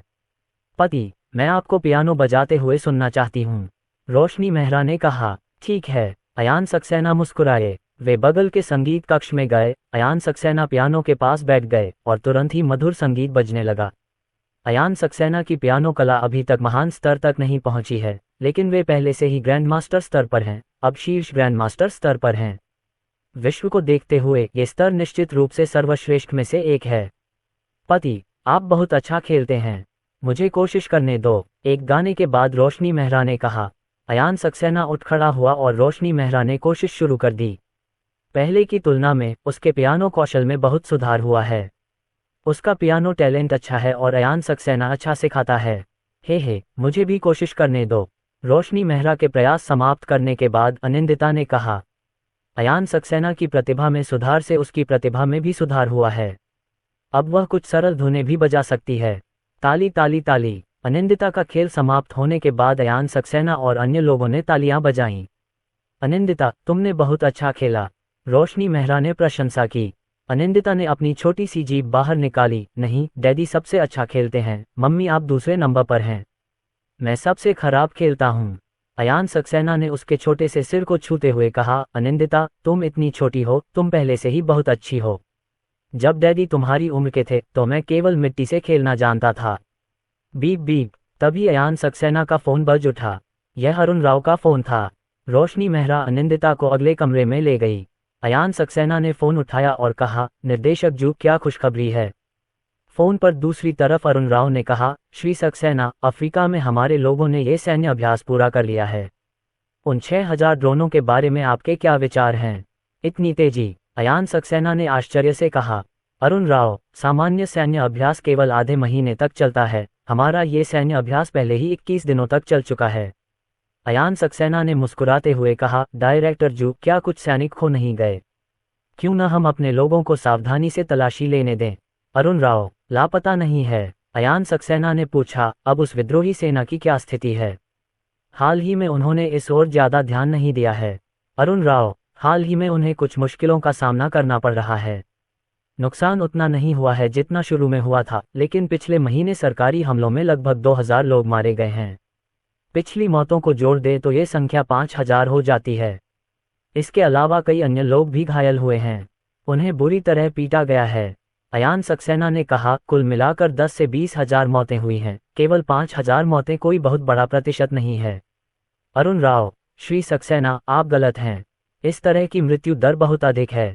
प्राचीन समय में अगर हताहतों की संख्या 5% से अधिक हो जाती थी तो सेना ध्वस्त हो जाती थी। आधुनिक लचीलापन भी मूलतः 30% से अधिक नहीं होता। अध्याय 386। श्री जू, मैं 100 मिलियन अंक निवेश करूंगा। अयान सक्सेना को थोड़ा आश्चर्य हुआ, क्या उनकी सहनशक्ति इतनी कम थी? निर्देशक जू, अब उनकी स्थिति क्या है? अरुण राव ने कहा, उनके 10 से 20 हजार लोगों में से 5000 मर गए, कई घायल हो गए और कई बच गए। अब मेरा अनुमान है कि 5000 से भी कम लोग बचे हैं। अब वे बिखर गए हैं और कोई वास्तविक खतरा पैदा नहीं कर सकते। मिस्टर सक्सेना, वे ड्रोन? अयान सक्सेना ने एक पल के लिए सोचा, इतने सारे ड्रोन हैं, उन्हें वापस लाना आसान नहीं है। हमारे मित्र देश वहाँ हैं, तो आप उनमें से आधे ड्रोन उन्हें छूट पर क्यों नहीं बेच देते? बाकी 3,000 रुपये किसी गोदाम में रख दीजिए, जहाँ वे हमें उधार दे सकें। हम कुछ लोगों को उनसे पैसे वसूलने और कुछ रख रखाव का काम करने के लिए रख देंगे। अरुण राव ने कहा, श्री सक्सेना, क्या आप इन 3,000 ड्रोनों का उपयोग उन विद्रोहियों को रोकने के लिए करना चाहते हैं? इस सैन्य अभ्यास का अच्छा प्रभाव पड़ा। उन्हें फिर से जल्दबाजी में काम करने की हिम्मत नहीं करनी चाहिए। अयान सक्सेना ने गहरी आवाज में कहा, अभी तो शायद वे हिम्मत नहीं करेंगे, लेकिन ये कहना मुश्किल है कि भविष्य में उन्हें दूसरों द्वारा उकसाया जाएगा या नहीं। भविष्य में त्वरित कार्रवाई की सुविधा के लिए कुछ न कुछ छोड़ देना अभी भी बेहतर है। ठीक है, चलो इसे इस तरह करते हैं, अरुण राव ने कहा। अयान सक्सेना, मैं तुम्हें इनके लिए अभी भी 2 गुना दूंगा। अगर तुम और अधिक चाहते हो तो तुम्हें इसके लिए भुगतान करना होगा। निर्देशक जू, क्या तुमने अभी तक ठोस अवस्था वाली बैटरियां विकसित कर ली हैं? लगभग। हमारी प्रयोगशाला ने इन्हें बहुत पहले बनाया था। प्रदर्शन वैसा ही है जैसा आपने कहा। अब हम उत्पादन लाइन स्थापित करने में जुट गए हैं। बड़े पैमाने पर उत्पादन का वित्तीय बाजार पर प्रभाव पड़ेगा, अरुण राव ने कहा। अयान सक्सेना ने पूछा, निर्देशक जू, क्या आप समय आने पर वायदा बाजार में मुनाफा कमाने की योजना बना रहे हैं? हाँ, ठोस अवस्था बैटरियों का ऊर्जा, पारंपरिक गैसोलीन कार बाजार, पारंपरिक तरल लिथियम आयन बैटरी उद्योग और ऊर्जा भंडारण उद्योग जैसे कई उद्योगों पर भारी प्रभाव पड़ेगा। इसमें काफी जोखिम और अवसर शामिल होंगे। डायरेक्टर जू, मेरे पास थोड़ी सी जेब खर्च है। मैं स्वयं वायदा निवेश में बहुत अच्छा नहीं हूँ। क्या देश मुझे कुछ अतिरिक्त धन कमाने के लिए इसे संचालित करने में मदद कर सकता है? अयान सक्सेना ने पूछा। अरुण राव, श्री सक्सेना, बेशक, इसमें कोई समस्या नहीं है। मुझे नहीं पता कि आप कितनी पूंजी निवेश करने की योजना बना रहे हैं। अयान सक्सेना ने एक पल सोचा। इस बार पैसा कमाने की संभावना बहुत अधिक है, इसलिए वह अधिक आक्रामक हो सकता है। निदेशक जू, मैं 40 बिलियन का निवेश करूंगा, अयान सक्सेना ने कहा। मूलतः उनके खाते में 300 मिलियन से अधिक धनराशि थी और बाद में उन्होंने बड़े खिलाड़ियों से 100 मिलियन और कमाए। इस प्रकार अब उनके खाते में 420 मिलियन से अधिक धनराशि है। आपातकालीन स्थिति के लिए $20 मिलियन छोड़ना पर्याप्त होगा। 40 अरब, अरुण राव दंग रह गए। क्या अयान सक्सेना इसे पॉकेट मनी कहते हैं? निर्देशक जू, क्या कोई समस्या है? अरुण राव ने गहरी सांस ली और कहा, मिस्टर सक्सेना, कोई समस्या नहीं है, लेकिन मुझे उम्मीद है कि आप समझेंगे कि वायदा में जोखिम है। अगर घाटा है तो, अयान सक्सेना ने कहा, अगर यह सामान्य हार है तो मैं इसे स्वीकार करूंगा। ठीक है, मैं आपको बाद में खाता संख्या दूंगा, श्री सक्सेना। आप इस खाते में पैसे ट्रांसफर कर सकते हैं, अरुण राव ने कहा। ठीक है। फोन रखने के बाद अयान सक्सेना रोशनी मेहरा और अन्य लोगों के पास गया। अनिंदिता सक्सेना ने खिलखिलाकर कहा, रातों रात जनमत का तूफान तेज हो गया। कई मीडिया संस्थान भी आलोचना में शामिल हो गए। बेशक, उन्होंने स्पष्ट रूप से यह नहीं बताया कि वह अयान सक्सेना था, बल्कि उन्होंने केवल कुछ लोग या कुछ तथाकथित स्वामी जैसे शब्दों का इस्तेमाल किया। पहले से जो बात अलग थी वह ये थी कि विदेशी देश अपेक्षाकृत शांत थे। कई विदेशी मीडिया आउटलेट्स ने अब कोई आवाज नहीं उठाई। जनता में चर्चा तो हुई, लेकिन संदेह की आवाजें उतनी ऊंची नहीं थीं। हे, अयान सक्सेना के चेहरे पर एक व्यंग्यात्मक मुस्कान उभरी। कुछ मीडिया संस्थान काफी गहराई से छिपे हुए थे। भले ही उन्होंने कोई दान नहीं दिया हो, तथा राष्ट्रीय सुरक्षा ब्यूरो उनकी सुरक्षा कर रहा है, इन मीडिया संस्थानों को पता होना चाहिए कि वे निश्चित रूप से देश की मदद कर रहे हैं या भविष्य में करेंगे। इन परिस्थितियों में भी वे फिर भी उस पर हमला करने के लिए आगे आए। ये कहने का मतलब यह नहीं है कि निश्चित रूप से कोई बड़ी समस्या थी, लेकिन उनका रुख निश्चित रूप से पक्षपातपूर्ण था। सूची के आधार पर वह समय आने पर और गहराई से जांच कर सकता था। उनकी शक्तिशाली हैकिंग कौशल केवल दिखावे के लिए नहीं थे। डिंग डोंग, दरवाजे की घंटी बजी और अयान सक्सेना दरवाजा खोलने गया। बाहर नंदिनी खड़ी थी। Aunty Qing Qing. Anindita Saxena खुशी से नंदिनी की ओर दौड़ी। नंदिनी ने उसे उठाया। अनिंदिता, क्या तुम्हें आंटी किंग किंग की याद आती है? आंटी किंग किंग तुम्हें बहुत याद करती हैं। हाँ, अनिंदिता सक्सेना ने बार बार सिर हिलाया। रोशनी मेहरा पास आई और मुस्कुराते हुए बोली, किंग किंग, तुमने बहुत मेहनत की है, पहले की तुलना में तुम्हारा रंग थोड़ा काला हो गया है। नंदिनी, मेंग्याओ, मैं आपको धन्यवाद देता हूँ। सर्दियों के बाद मेरी गोरी त्वचा निश्चित रूप से वापस आ जाएगी। हम्फ हम्फ। अयान सक्सेना, नंदिनी, तुम कुछ समय से नहीं आए हो, क्या तुम व्यस्त थीं? नंदिनी ने सिर हिलाया। अब यहाँ ज्यादा लोग हैं और मैं व्यस्तता से इधर उधर उड़ रही हूँ। मुझे व्यक्तिगत रूप से जाकर कई जगहों की जांच करनी पड़ती है जहां मैं सहज नहीं हूँ। लेकिन भले ही मैं बहुत व्यस्त हूँ, लेकिन ये बहुत संतुष्टिदायक भी है। मैं इसी तरह का जीवन चाहता हूँ। नंदिनी ने अनिंदिता सक्सेना को पकड़ लिया और सोफे पर बैठ गई। अयान सक्सेना भी बैठ गए और उन्होंने पूछा, नंदिनी, क्या तुम्हें अपने काम में कोई परेशानी आई है? अनिंदिता, आंटी किंग किंग पहले तुम्हारे पापा से काम के बारे में बात करेंगी और फिर बाद में तुम्हारे साथ खेलेंगी, ठीक है? नंदिनी ने पूछा। अनिंदिता सक्सेना ने सिर हिलाया, ठीक है आंटी किंग किंग, आपको जल्दी करना होगा, ठीक है? बोलने के बाद अनिंदिता सक्सेना बालकनी की ओर भागी। नंदिनी ने एक नोटबुक निकाली और कहा, बॉस, मैं आपको फाउंडेशन की स्थिति पर एक रिपोर्ट दूंगी। रोशनी मेहरा चाय का कप लेकर आए। वह भी बैठ गई और सुनने लगी। स्वाभाविक रूप से फाउंडेशन के साथ कुछ समस्याएं थीं, लेकिन चूंकि यह बाहर से धन नहीं लेता था और प्रबंधन सख्त था, इसलिए फाउंडेशन को अपेक्षाकृत अधिक समस्याएं नहीं हुईं। अयान सक्सेना ने कहा, संक्षेप में कहें तो मुख्य समस्या यह है कि फाउंडेशन को अब मजबूत समर्थन नहीं मिल रहा है। कुछ छोटे शैतानों से निपटना कठिन होता है। नंदिनी ने सिर हिलाया, बॉस, आप सही कह रहे हैं। कुछ जगहों पर गरीब पहाड़ों और खराब पानी में वाकई परेशान करने वाले लोग हैं। गांवों में कुछ ग्रामीण कार्यकर्ता हमें रोक रहे हैं और लाभ मांग रहे हैं। स्थानीय सांप और भी अधिक लाभ की मांग कर रहे हैं। हम उनसे निपटने में बहुत ऊर्जा खर्च करते हैं। अयान सक्सेना ने कहा, अब जब हमारे पास एक बड़ा ऑपरेशन है तो इस तरह की चीज़ों का सामना करने की संभावना स्वाभाविक रूप से बढ़ जाएगी। एक बार जब ये सामने आ जाएगा तो भविष्य में इस तरह की चीज़ें कम होंगी। नंदिनी की आंखें चमक उठीं। बॉस, क्या इसका खुलासा होने वाला है? मुख्य सदस्य जो स्थिति से परिचित हैं, वे वास्तव में क्रोधित हो जाते हैं जब वे ऑनलाइन ऐसी टिप्पणियां देखते हैं जो आपको बदनाम करती हैं। अयान सक्सेना ने कहा, थोड़ा और इंतजार करो। कुछ लोग बहुत गहराई में छिपे हुए हैं, हमें उन्हें बाहर आने देना होगा। बॉस, क्या हम अभी भी इंतजार कर रहे हैं? हम में से कुछ लोग पागल होने वाले हैं। नंदिनी ने शिकायत की। रोशनी मेहरा, किंग किंग, अयान सक्सेना कुछ गलत कर रहा है। वह तब तक इंतजार करना चाहता है जब तक कि सभी सार्वजनिक बुद्धिजीवी और समस्याग्रस्त मीडिया सामने नहीं आ जाते। जब समय आएगा, वह उन्हें एक एक करके साफ कर देगा।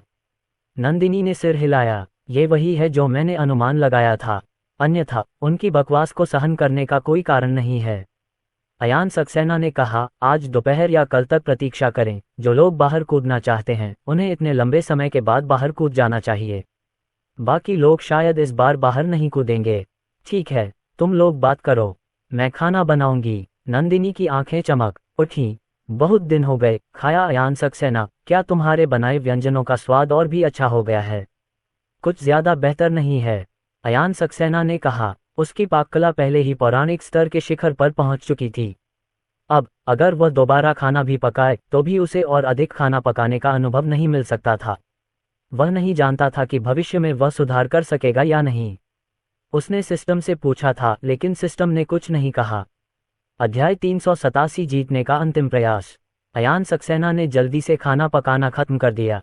बहुत खूब। परोसे जा रहे व्यंजनों को देखकर नंदिनी आश्चर्य से बोली। हर व्यंजन उससे भी ज्यादा स्वादिष्ट लग रहा था जो उसने पहले खाया था। चाची किंग किंग, पिताजी के बनाए व्यंजन सबसे स्वादिष्ट होते हैं। तुम्हें इन्हें जल्दी से आजमाना चाहिए।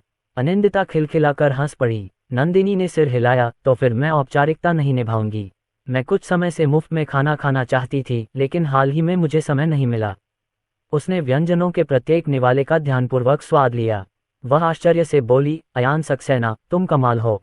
मुझे लगता था कि मैंने तुम्हारी सीमा कई बार देखी है, लेकिन तुम तो उसे पार करते ही रहते हो। इतना बड़ा अंतर क्यों है, जबकि यह सब खाना है? अयान सक्सेना ने मुस्कुराते हुए कहा, यह कहना मुश्किल है। भले ही आप इसके पीछे के सिद्धांतों को समझ लें, फिर भी आप इसे हासिल नहीं कर पाएंगे। नंदिनी ने हल्का सा सिर हिलाया। मैं समझता हूँ। किसी की प्रतिभा की प्रशंसा करते हुए प्राचीन लोग कहते थे, उसके ब्रश स्ट्रोक हवा और बारिश को चौंका देते हैं, उसकी कविताएं देवताओं को आंसू बहाने पर मजबूर कर देती हैं। मैं केवल इतना कह सकता हूं कि आप अद्भुत हैं। रोशनी मेहरा ने हंसते हुए कहा, तो अनिंदिता, तुम्हें अधिक किताबें पढ़ने की जरूरत है और अपनी आंटी किंग किंग से सीखने की नहीं। नंदिनी ने मुंह बनाया। मेंग्याओ, शराब के बिना इतना अच्छा खाना मिलना शर्म की बात है। इतने अच्छे व्यंजनों के साथ क्या हमें कुछ रेड वाइन पीनी चाहिए? रोशनी मेहरा ने सिर हिलाते हुए कहा, मैं शराब नहीं पी सकती। नंदिनी एक पल के लिए स्तब्ध रह गई, फिर आश्चर्य से बोली, मेंग्याओ, क्या तुम फिर से गर्भवती हो? तुम्हारा गर्भ कितना आगे है? 1.5 महीने। अभी तक किसी को पता नहीं है, इसलिए इसे गुप्त ही रखना, ठीक है? रोशनी मेहरा मुस्कुराई। नंदिनी ने सिर हिलाया और अनिंदिता की ओर देखा। अनिंदिता, अगले साल तुम्हारे एक छोटा भाई या बहन होने वाला है। क्या तुम खुश हो? बेशक, मैं खुश हूँ। अनिंदिता ने सिर हिलाया। धीरे धीरे समय बीतता गया। खाना खत्म करते समय अचानक रोशनी मेहरा का फोन बज उठा। यह एक अनजान नंबर था। नमस्ते, रोशनी मेहरा ने उत्तर दिया। दूसरे पक्ष ने समझाना जारी रखा, मिस्टर सक्सेना, आपके देश में वैज्ञानिक सबसे शक्तिशाली नहीं है, न ही अमीर। शक्ति ही सबसे महत्वपूर्ण चीज है। लेकिन हमारे देश में यह अलग है। हम विज्ञान का सम्मान करते हैं और वैज्ञानिक प्रौद्योगिकी को बहुत सारा पैसा बनाया जा सकता है। यहाँ पैसा ही सब कुछ है। अयान सक्सेना ने उदासीनता से कहा, क्या आपका काम हो गया? मैं फोन रख रहा हूँ। नहीं, रुको, मिस्टर सक्सेना, कृपया रुको। मिस्टर सक्सेना, अगर आप हमारे देश में आते हैं तो आप पूर्ण रूप से श्रेष्ठ होंगे। आप पर साइबर हमला नहीं होगा। आपके वंशज भी आपकी संपत्ति और पद के वारिस होंगे। ओह, और आपके माता पिता बूढ़े हो रहे हैं। जब तक आप आते रहेंगे, हमारे पास उन्हें लंबे समय तक जीवित रखने का साधन है। दूसरे पक्ष ने उसे लुभाने की पूरी कोशिश की। भले ही इस सरकार के साथ आपके अच्छे संबंध हों, लेकिन अगली सरकार के बारे में क्या? या उसके बाद वाली सरकार के बारे में क्या? श्री सक्सेना, अगर आप हमारे पक्ष में आ जाते हैं तो भविष्य में आपको इस तरह की कोई समस्या नहीं होगी। अयान सक्सेना ने व्यंग्यात्मक लहजे में कहा, आप सचमुच बहुत आगे बढ़ गए हैं। मुझे जीतने के लिए तुमने इतना बड़ा प्रदर्शन किया है। दूसरे पक्ष ने कहा, श्री सक्सेना, आपने गलत समझा है। साइबर हिंसा के साथ आपके अनुभव का हमसे कोई लेना देना नहीं है। हम बस यह नहीं चाहते कि आपकी प्रतिभा को दबा दिया जाए। जब तक आप आने के लिए सहमत हैं, हम आपको हर वर्ष अनुसंधान हेतु कम से कम 10 बिलियन अमेरिकी डॉलर की धनराशि उपलब्ध कराने का वादा करते हैं। आप इस पैसे का उपयोग जैसे चाहें कर सकते हैं। अयान सक्सेना अधिक कुछ कहने में आलस्य दिखा और उसने फोन काट दिया। रोशनी मेहरा ने अयान सक्सेना की ओर देखा। हनी, क्या हो रहा है? अयान सक्सेना ने कहा, यह एक अमेरिकी होना चाहिए। ये हमारी उम्मीदों के अनुरूप है। वे मुझे अमेरिका में लाना चाहते हैं। ये संभवतः मुझे जीतने का आखिरी प्रयास है। रोशनी मेहरा का दिल बैठ गया। यदि उसे जीतने का यह अंतिम प्रयास विफल हो गया तो अयान सक्सेना के लिए आगे प्रलोभन नहीं बल्कि विनाश होगा। नंदिनी ने कहा, जैसा कि अपेक्षित था, कोई पर्दे के पीछे से कुछ गड़बड़ कर रहा है। मैं सोच रही थी कि इंटरनेट पर इतने सारे लोग क्यों खड़े हो रहे हैं। रोशनी मेहरा ने नंदिनी से कहा, किंग, इस तरह की चीज़ों में शामिल मत हो। ये खतरनाक हो सकता है। आप बुरे समय पर आए हैं। अगर आप पहले आते तो हम खरीदारी करने जा सकते थे। अभी खरीदारी करना सुविधाजनक नहीं है। नंदिनी ने सिर हिलाया। वह नीचे बैठी और अनिंदिता को गले लगा लिया। अनिंदिता, तुम्हें दोपहर को झपकी लेने की जरूरत है। आंटी किंग अब जा रही हैं, ठीक है? आंटी किंग थोड़ी देर में फिर से तुमसे मिलने आएंगी। ठीक है, ठीक है। अनिंदिता ने सिर हिलाया। जल्द ही नंदिनी ने अलविदा कहा और चली गई। 5 मिनट बाद नंदिनी ने फोन किया, मेंग्याओ, तुम्हें आवासीय परिसर नहीं छोड़ना चाहिए। तुम्हारे परिसर के बाहर इस समय कई मीडिया रिपोर्टर हैं। अयान सक्सेना लिफ्ट से छत पर गया। वे अपनी बालकनी से परिसर के बाहर का दृश्य नहीं देख सकते थे, लेकिन वे अपनी इमारत की छत से दृश्य देख सकते थे। अरविंद नायर और अन्य लोग परिसर के बाहर कई पत्रकारों को रोक रहे थे। अयान सक्सेना ने मन ही मन ठंडी सांस ली। इतने सारे रिपोर्टर एक साथ आ गए थे। अयान सक्सेना को यकीन नहीं हुआ कि किसी ने उन्हें संगठित नहीं किया था। अब ये कहने का समय आ गया है। अयान सक्सेना मन ही मन बुदबुदाया। उन्होंने रोशनी मेहरा को बुलाया, प्रिय, तुम अनिंदिता के साथ घर पर रहो। मैं बाहर जाकर उन पत्रकारों से बात करूंगा। उनका यहाँ इस तरह इकट्ठा होना ठीक नहीं है। वहाँ कई पत्रकार इकट्ठे हुए थे और कई लोग भी वहाँ इकट्ठे हो गए थे। प्रिय, सावधान रहो, रोशनी मेहरा ने थोड़ी चिंता के साथ कहा। अयान सक्सेना ने कहा, चिंता मत करो। अगर लड़ाई की नौबत आई तो मैं बिना पसीना बहाए उन सभी से मुकाबला कर सकता हूँ। इसके अलावा अरविंद नायर और बाकी लोगों के साथ मुझे कुछ भी करने की जरूरत नहीं पड़ेगी। ठीक है प्रिय, जाओ और जल्दी वापस आओ, रोशनी मेहरा ने निर्देश दिया। अयान सक्सेना लिफ्ट से पहली मंजिल पर गया और परिसर से बाहर चला गया। अयान सक्सेना बाहर है। देखते हैं अयान सक्सेना बाद में क्या जवाब देता है। मास्टर लिन, क्या आप विदेश जाने की योजना बना रहे हैं? इससे पहले कि अयान सक्सेना करीब पहुंच पाते, पत्रकार जोर से चिल्लाने लगे। शांत, लियांग जिंगटियन चिल्लाया। उनमें से 1 दर्जन लोग बंदूकों के साथ पहरा दे रहे थे, कार्रवाई के लिए तैयार। यहां तक कि आसपास की ऊंची इमारतों पर कई स्नाइपर्स भी स्टैंड बाय पर थे। भीड़ में राष्ट्रीय सुरक्षा ब्यूरो के लोग भी थे। यदि कोई असामान्यता होती तो लियांग जिंगटिन और अन्य लोग तुरंत कार्रवाई करते। पत्रकारों की भीड़ शांत हो गई।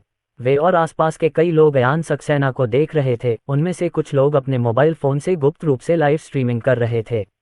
अयान सक्सेना तेजी से करीब चला गया।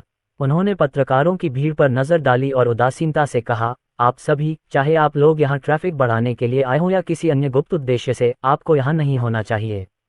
अगर आप अभी चले गए तो शायद मैं इस मामले को आगे न बढ़ाऊं। दर्जनों पत्रकारों में से एक भी वहां से नहीं गया। एक पत्रकार ने कहा, मास्टर लिन, आपके ऑनलाइन करोड़ों प्रशंसक हैं और आपदा के कई पीड़ित भी आपके प्रशंसक हैं। आप इतने निर्दयी क्यों हैं और एक पैसा भी दान क्यों नहीं कर रहे हैं? अयान सक्सेना, क्या तुम विदेश जाने की योजना बना रहे हो? अयान सक्सेना, कई पत्रकारों ने सही बात कही। लाइव स्ट्रीमिंग रूम में कई लोग उनसे सवाल भी कर रहे थे। अयान सक्सेना ने अपना हाथ उठाया और भीड़ तुरंत शांत हो गई। अयान सक्सेना ने कहा, आपको कैसे पता कि मैंने दान नहीं किया है? एक पत्रकार ने तुरंत सवाल किया, अयान सक्सेना, प्रमुख धर्मार्थ संगठनों के पास आपके द्वारा दिए गए किसी भी दान का कोई रिकॉर्ड नहीं है। मुझे यह मत बताइए कि आपने गुमनाम दान किया है। अयान सक्सेना ने उदासीनता से कहा, यदि मैंने दान दिया है तो आप मेरी दान राशि का 10,000वां हिस्सा दान कर दें। एक अन्य पत्रकार ने कहा, 10,000वां हिस्सा?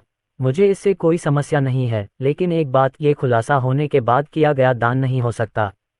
केवल वही धन मान्य होगा जो आपने एक्सपोजर से पहले दान किया था। 10,000वां हिस्सा? अगर अयान सक्सेना ने 10 लाख दान किया होता तो उन्हें सिर्फ 1,000 दान करने की जरूरत होती। वे इतना खर्च उठा सकते थे। मुझे भी कोई समस्या नहीं है। मुझे भी कोई परेशानी नहीं है। अन्य पत्रकार एक के बाद एक बोलने लगे। अयान सक्सेना ने कहा, चलिए एक्सपोजर से पहले मिले दान के आधार पर गणना करते हैं। आप लोग बहुत अव्यवस्थित हैं। अगर आप सहमत हैं तो अपने हाथ उठाएं। ध्यान से सोचो। अध्याय 388 अयान सक्सेना संदेह का जवाब देता है। दर्जनों पत्रकारों ने एक स्वर में हाथ उठाए। बहुत से लोग देख रहे थे और कुछ लोग तो लाइव स्ट्रीमिंग भी कर रहे थे। वे अयान सक्सेना से भिड़ने आए थे, ये सोचकर कि अगर वह अपनी संपत्ति का 10,000वां हिस्सा भी दान करने के लिए तैयार नहीं हुआ तो वह अपनी इज्जत कैसे बचा पाएगा। अयान सक्सेना ने मंद मंद मुस्कुराते हुए कहा, जो मित्र लाइव स्ट्रीमिंग कर रहे हैं, कृपया स्पष्ट रूप से फिल्म बनाएं। वे सभी अपनी संपत्ति का 10,000वां हिस्सा दान करने के लिए सहमत हुए हैं। यदि वे समय आने पर दान नहीं करते हैं तो यह एक धोखाधड़ी वाला दान होगा। अयान सक्सेना को ये कहते हुए सुनकर लाइव स्ट्रीमिंग कर रहे लोगों ने तुरंत अपने कैमरे उन पत्रकारों की ओर घुमा दिए। अयान सक्सेना, आपने कितना दान दिया है? एक पत्रकार ने ऊंची आवाज में पूछा। उन्हें थोड़ी बेचैनी महसूस हुई। क्या ऐसा हो सकता है कि अयान सक्सेना ने 100 मिलियन से ज्यादा दान किया हो? अगर ऐसा होता तो उनमें से हर एक को 10,000 दान देने पड़ते, जो कोई छोटी रकम नहीं थी।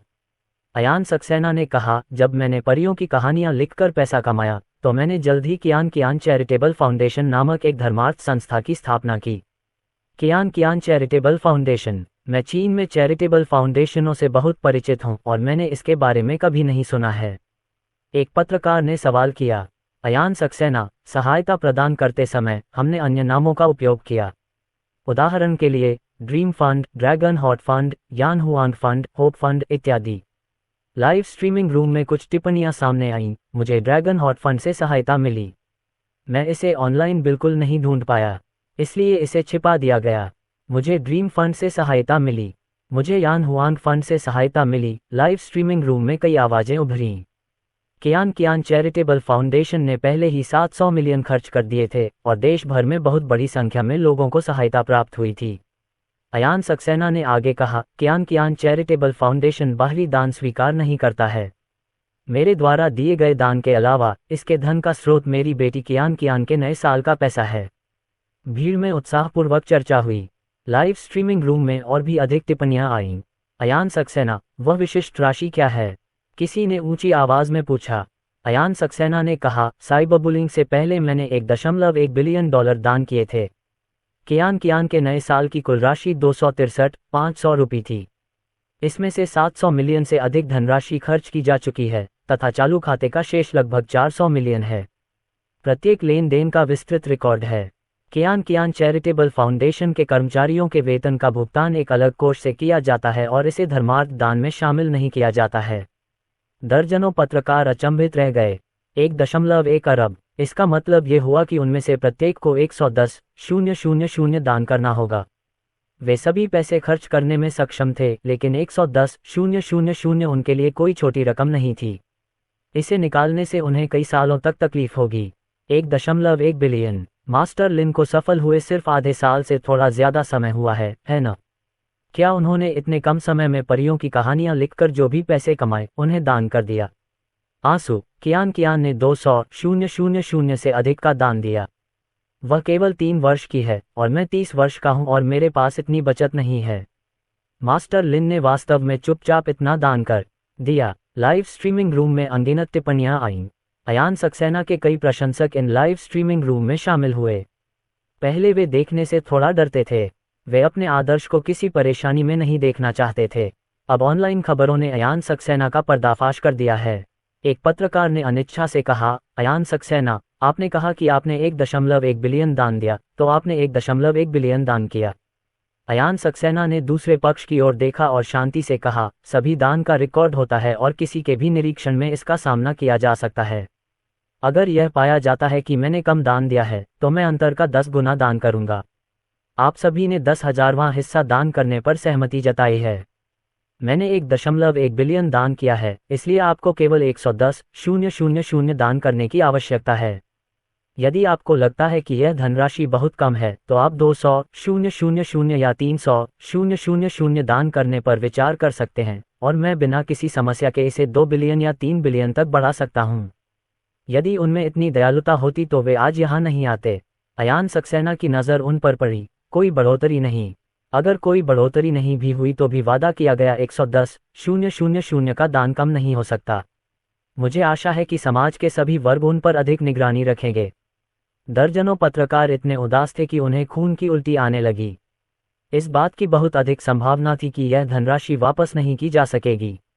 यदि वे दान नहीं करते तो उनकी प्रतिष्ठा गिर जाती। इसके अलावा, यदि वे दान नहीं करते तो इस बात की बहुत अधिक संभावना थी कि वे अपनी नौकरी खो देंगे। उन्हें ये खामोश क्षति झेलनी पड़ी। अरे यार, भविष्य में जो भी इस तरह की चीज में आना चाहे, आ सकता है। मैं भविष्य में अयान सक्सेना के घर परेशानी खड़ी करने के लिए बिल्कुल नहीं आऊंगा, एक रिपोर्टर ने मन ही मन कोसा। आसपास मौजूद किसी ने ऊंची आवाज में कहा, मास्टर लिन, आपने इतना सारा पैसा दान किया, आपने पहले क्यों नहीं कहा? अगर आपने कहा होता, तो ये गलतफहमी नहीं होती। अयान सक्सेना ने दूसरे पक्ष की ओर देखा। दान पुण्य करने में भी कुछ हस्तक्षेप होगा। अतीत में अपनी ताकत के साथ, मैं उन हस्तक्षेपों को खत्म नहीं कर सका। उस समय, कियान चैरिटेबल फाउंडेशन के लिए कम महत्वपूर्ण तरीके से काम करना सबसे अच्छा था। अब स्थिति अलग है। कियान चैरिटेबल फाउंडेशन का पैमाना बड़ा हो गया है, और इसके सामने आने वाली छोटी छोटी परेशानियां भी बढ़ गई हैं। मेरी क्षमता भी पहले से बहुत अधिक मजबूत हो गई है। मेरे लिए कियान चैरिटेबल फाउंडेशन के लिए खड़ा होना बेहतर है। किसी ने कहा, मास्टर लिन, मेरे लाइव स्ट्रीमिंग रूम में आपके कई प्रशंसक पूछ रहे हैं कि फाउंडेशन को दान कैसे दिया जाए। अयान सक्सेना ने दूसरे पक्ष की ओर देखा और कहा, सभी, आपकी दयालुता के लिए धन्यवाद, लेकिन कियान चैरिटेबल फाउंडेशन बाहरी दान या दान की गई सामग्री स्वीकार नहीं करता है। हमें स्वयंसेवकों की भी आवश्यकता नहीं है। यह अच्छा होगा यदि कुछ लोग दूसरों की मदद करने की प्रक्रिया में हमारी बाधा न डालें। किसी ने पूछा, मास्टर लिन, क्या आपको अतीत में दूसरों की मदद करने की प्रक्रिया में ऐसी परेशानियों का सामना करना पड़ा है? अयान सक्सेना ने कहा, कुछ लोग फायदा उठाते हैं और लाभ की मांग करते हैं, कुछ लोग अपनी शक्ति पर भरोसा करके दूसरों को धमकाते हैं। मैं अतीत में परवाह करने के लिए बहुत आलसी था, लेकिन अगर भविष्य में ये फिर से होता है, तो मुझे असभ्य होने के लिए दोष न दें। इतना कहने के बाद अयान सक्सेना मुड़ा और रिहायशी इलाके में घुस गया। काय करते, जितना अच्छा हो सके इससे निपटो, लानत है। 110,000, मैं अपनी पत्नी को ये बात कैसे समझाऊंगा? कुछ पत्रकार धीमी आवाज में चर्चा कर रहे थे। वे रोना चाहते थे। सभी लोग जल्दी से जाकर देख लें। कियान चैरिटेबल फाउंडेशन की आधिकारिक वेबसाइट ऑनलाइन है और सारा डेटा उस पर है। वेबसाइट पर दी गई जानकारी सत्य है। मुझे अपनी जानकारी इस पर मिली और राशि पूरी तरह से मेल खाती है। कियान चैरिटेबल फाउंडेशन ने वास्तव में बहुत से लोगों की मदद की है। एक के बाद एक लाइव स्ट्रीमिंग रूम में कई लोगों ने चर्चा की। बड़ी संख्या में लोग कियान चैरिटेबल फाउंडेशन की आधिकारिक वेबसाइट पर उमड़ पड़े। सौभाग्य से, अयान सक्सेना ने इसकी आशा कर ली थी। आधिकारिक वेबसाइट में पर्याप्त बैंडविड्थ थी और वेबसाइट को उन्होंने व्यक्तिगत रूप से बनाया था। हालांकि वहां बहुत से लोग थे, फिर भी आधिकारिक वेबसाइट क्रैश नहीं हुई। ये कैसे हो सकता है? अयान सक्सेना, ये कमीना ये सब जानबूझकर कर रहा है। लानत है तुम पर। कई सार्वजनिक बुद्धिजीवियों को इस स्थिति के बारे में पता था और उनके चेहरे पर बहुत बुरा भाव था। उन्होंने जल्दबाजी में लेख और पोस्ट हटा दिए। अयान सक्सेना के करोड़ों प्रशंसक थे और उसके पास बहुत सारा पैसा था। जू परिवार के पास सैकड़ों अरबों की संपत्ति थी और अगर अयान सक्सेना एक पैसा भी दान नहीं करते तो उनकी आलोचना होना आसान था। उन्हें लगता था कि यह बहुत सुरक्षित है, वे बस उसकी आलोचना करेंगे। उन्हें उम्मीद नहीं थी कि अयान सक्सेना गुप्त रूप से $1.1 बिलियन दान कर देंगे। अब वे जोकर जैसे लग रहे थे। वे केवल लेखों को तुरंत हटा सकते थे और दिखावा कर सकते थे कि उन्होंने उन्हें पोस्ट ही नहीं किया था। लेकिन इंटरनेट में मेमोरी होती है और किसी ने पहले ही स्क्रीनशॉट ले लिया था। नेटवर्क विभाग ने तो उनके नामों की सूची भी तैयार कर ली थी। पति अयान सक्सेना घर लौट आया और रोशनी मेहरा बहुत खुश थी। ऑनलाइन माहौल अंततः बदल गया। अयान सक्सेना ने रोशनी मेहरा को गले लगाया और उसे चूमा, मुस्कुराते हुए कहा, पत्नी, मैंने तुमसे बहुत पहले कहा था कि तुम्हें चिंता करने की जरूरत नहीं है। हाँ, रोशनी मेहरा ने अपना सिर उठाया और जू डांग सोंग शंगले स्यांगवे बोली। अध्याय 389 डोंगयिंग देश में संकट। मास्टर लिन ने आधे साल में ही $1.1 बिलियन का दान कर दिया। गुप्त रूप से दान कर रहे हैं लेकिन साइबर बदमाशी का सामना कर रहे हैं। अनिंदिता चैरिटी फाउंडेशन ने 1 लाख से अधिक लोगों की मदद की है। मास्टर लिन को साइबर धमकी देने वाले बड़े बनाम और मीडिया आउटलेट का सारांश। जैसे ही अयान सक्सेना ने ये खबर घोषित की, उसके खिलाफ साइबर बदमाशी गायब हो गई और एक शक्तिशाली ऑनलाइन तूफान कई अन्य लोगों की ओर बढ़ गया। अयान सक्सेना के करोड़ों प्रशंसक हैं। इससे पहले वे बोलने की अच्छी स्थिति में नहीं थे। भले ही उन्होंने कहा कि उन्हें अयान सक्सेना पर विश्वास है, लेकिन उनमें आत्मविश्वास नहीं था। अब मामला अलग है। सबूत सामने आ चुके हैं और वे इसका इस्तेमाल उन ब्लॉगर्स और मीडिया आउटलेट्स के मुंह पर तमाचा मारने के लिए कर सकते हैं। फक, मुझे क्या करना? 5 या 6 मिलियन फॉलोअर्स वाले एक बड़े प्रभावशाली व्यक्ति को घबराहट हुई। हर सेकंड कई लोग कमेंट में उसे कोस रहे थे और उससे भी ज्यादा लोग उसे पकड़ने और कोसने के लिए निजी संदेश भेज रहे थे। उन्होंने पहले ही पोस्ट किए गए लेखों को हटा दिया था, लेकिन नेटिजन्स ने पहले ही स्क्रीनशॉट ले लिए थे और उन्हें लगातार टिप्पणियों में पोस्ट कर रहे थे। तो यह आदमी भी एक छुपा हुआ चीन विरोधी सार्वजनिक बुद्धिजीवी है। मुझे हमेशा लगता था कि यह लड़का ठीक है। ऐसा लगता है कि मैं बहुत छोटा था। ये कमीना छिपने में बहुत माहिर है। मैं पिछले 4-5 सालों से उसका पीछा कर रहा हूं और मुझे कुछ भी गलत नहीं लगा। इस बार उसने आखिरकार अपना असली रंग दिखा ही दिया। इस बड़े प्रभावशाली व्यक्ति ने टिप्पणियों को स्क्रॉल किया। उन्होंने पाया कि उनके कई पुराने प्रशंसक वास्तव में उन्हें पागलों की तरह कोस रहे थे। लिन, तुम सचमुच कपटी हो। पहले तो छिपना ठीक था, लेकिन शापित होने के बावजूद तुम इतने लंबे समय से छिप रहे हो। इस बड़े प्रभावशाली व्यक्ति ने मन ही मन कोसा। वह वास्तव में बहुत सतर्क था और पहले तो खड़ा नहीं हुआ, लेकिन अयान सक्सेना ने कोई प्रतिक्रिया नहीं दी और बाकी लोग एक के बाद एक खड़े हो गए। उसके लिए खड़ा न होना नासमझी होती। वह मूर्खता के परिणाम जानता था। 10 साल पहले वह सिर्फ एक छोटा सा ब्लॉगर था जो पश्चिम की प्रशंसा में लेख पोस्ट करता था। उस समय उसे उम्मीद नहीं थी कि वह लोकप्रिय हो जाएगा। ये परिवर्तन एक निमंत्रण से आया। वह अमेरिका चले गए। किसी ने उसे बताया कि वे उसे लोकप्रिय बनने में सहायता कर सकते हैं और उसे सीधे तौर पर अच्छी खासी धनराशि मिल सकती है। उन्होंने खुशी खुशी स्वीकार कर लिया। जिस व्यक्ति ने उसे आमंत्रित किया था उसने भी सोच समझकर उसके लिए कार्यक्रम आयोजित किया। उसने एक लड़की के साथ एक अविस्मरणीय रात बिताई। वह लड़की बहुत छोटी थी।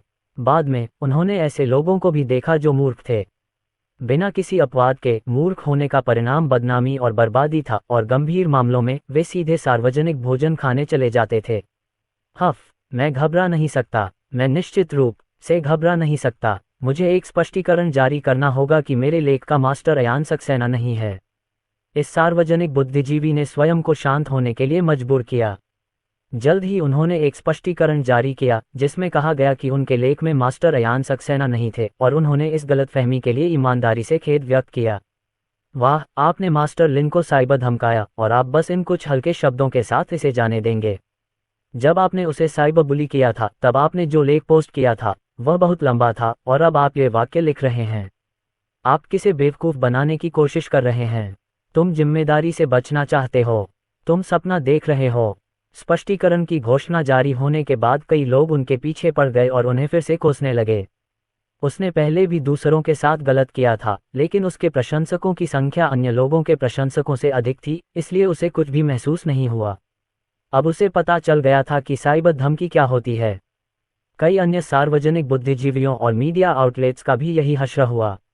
उनमें से कई लोगों को इतना बुरा भला कहा गया कि उन्होंने अपने निजी संदेश और टिप्पणी अनुभाग बंद कर दिए।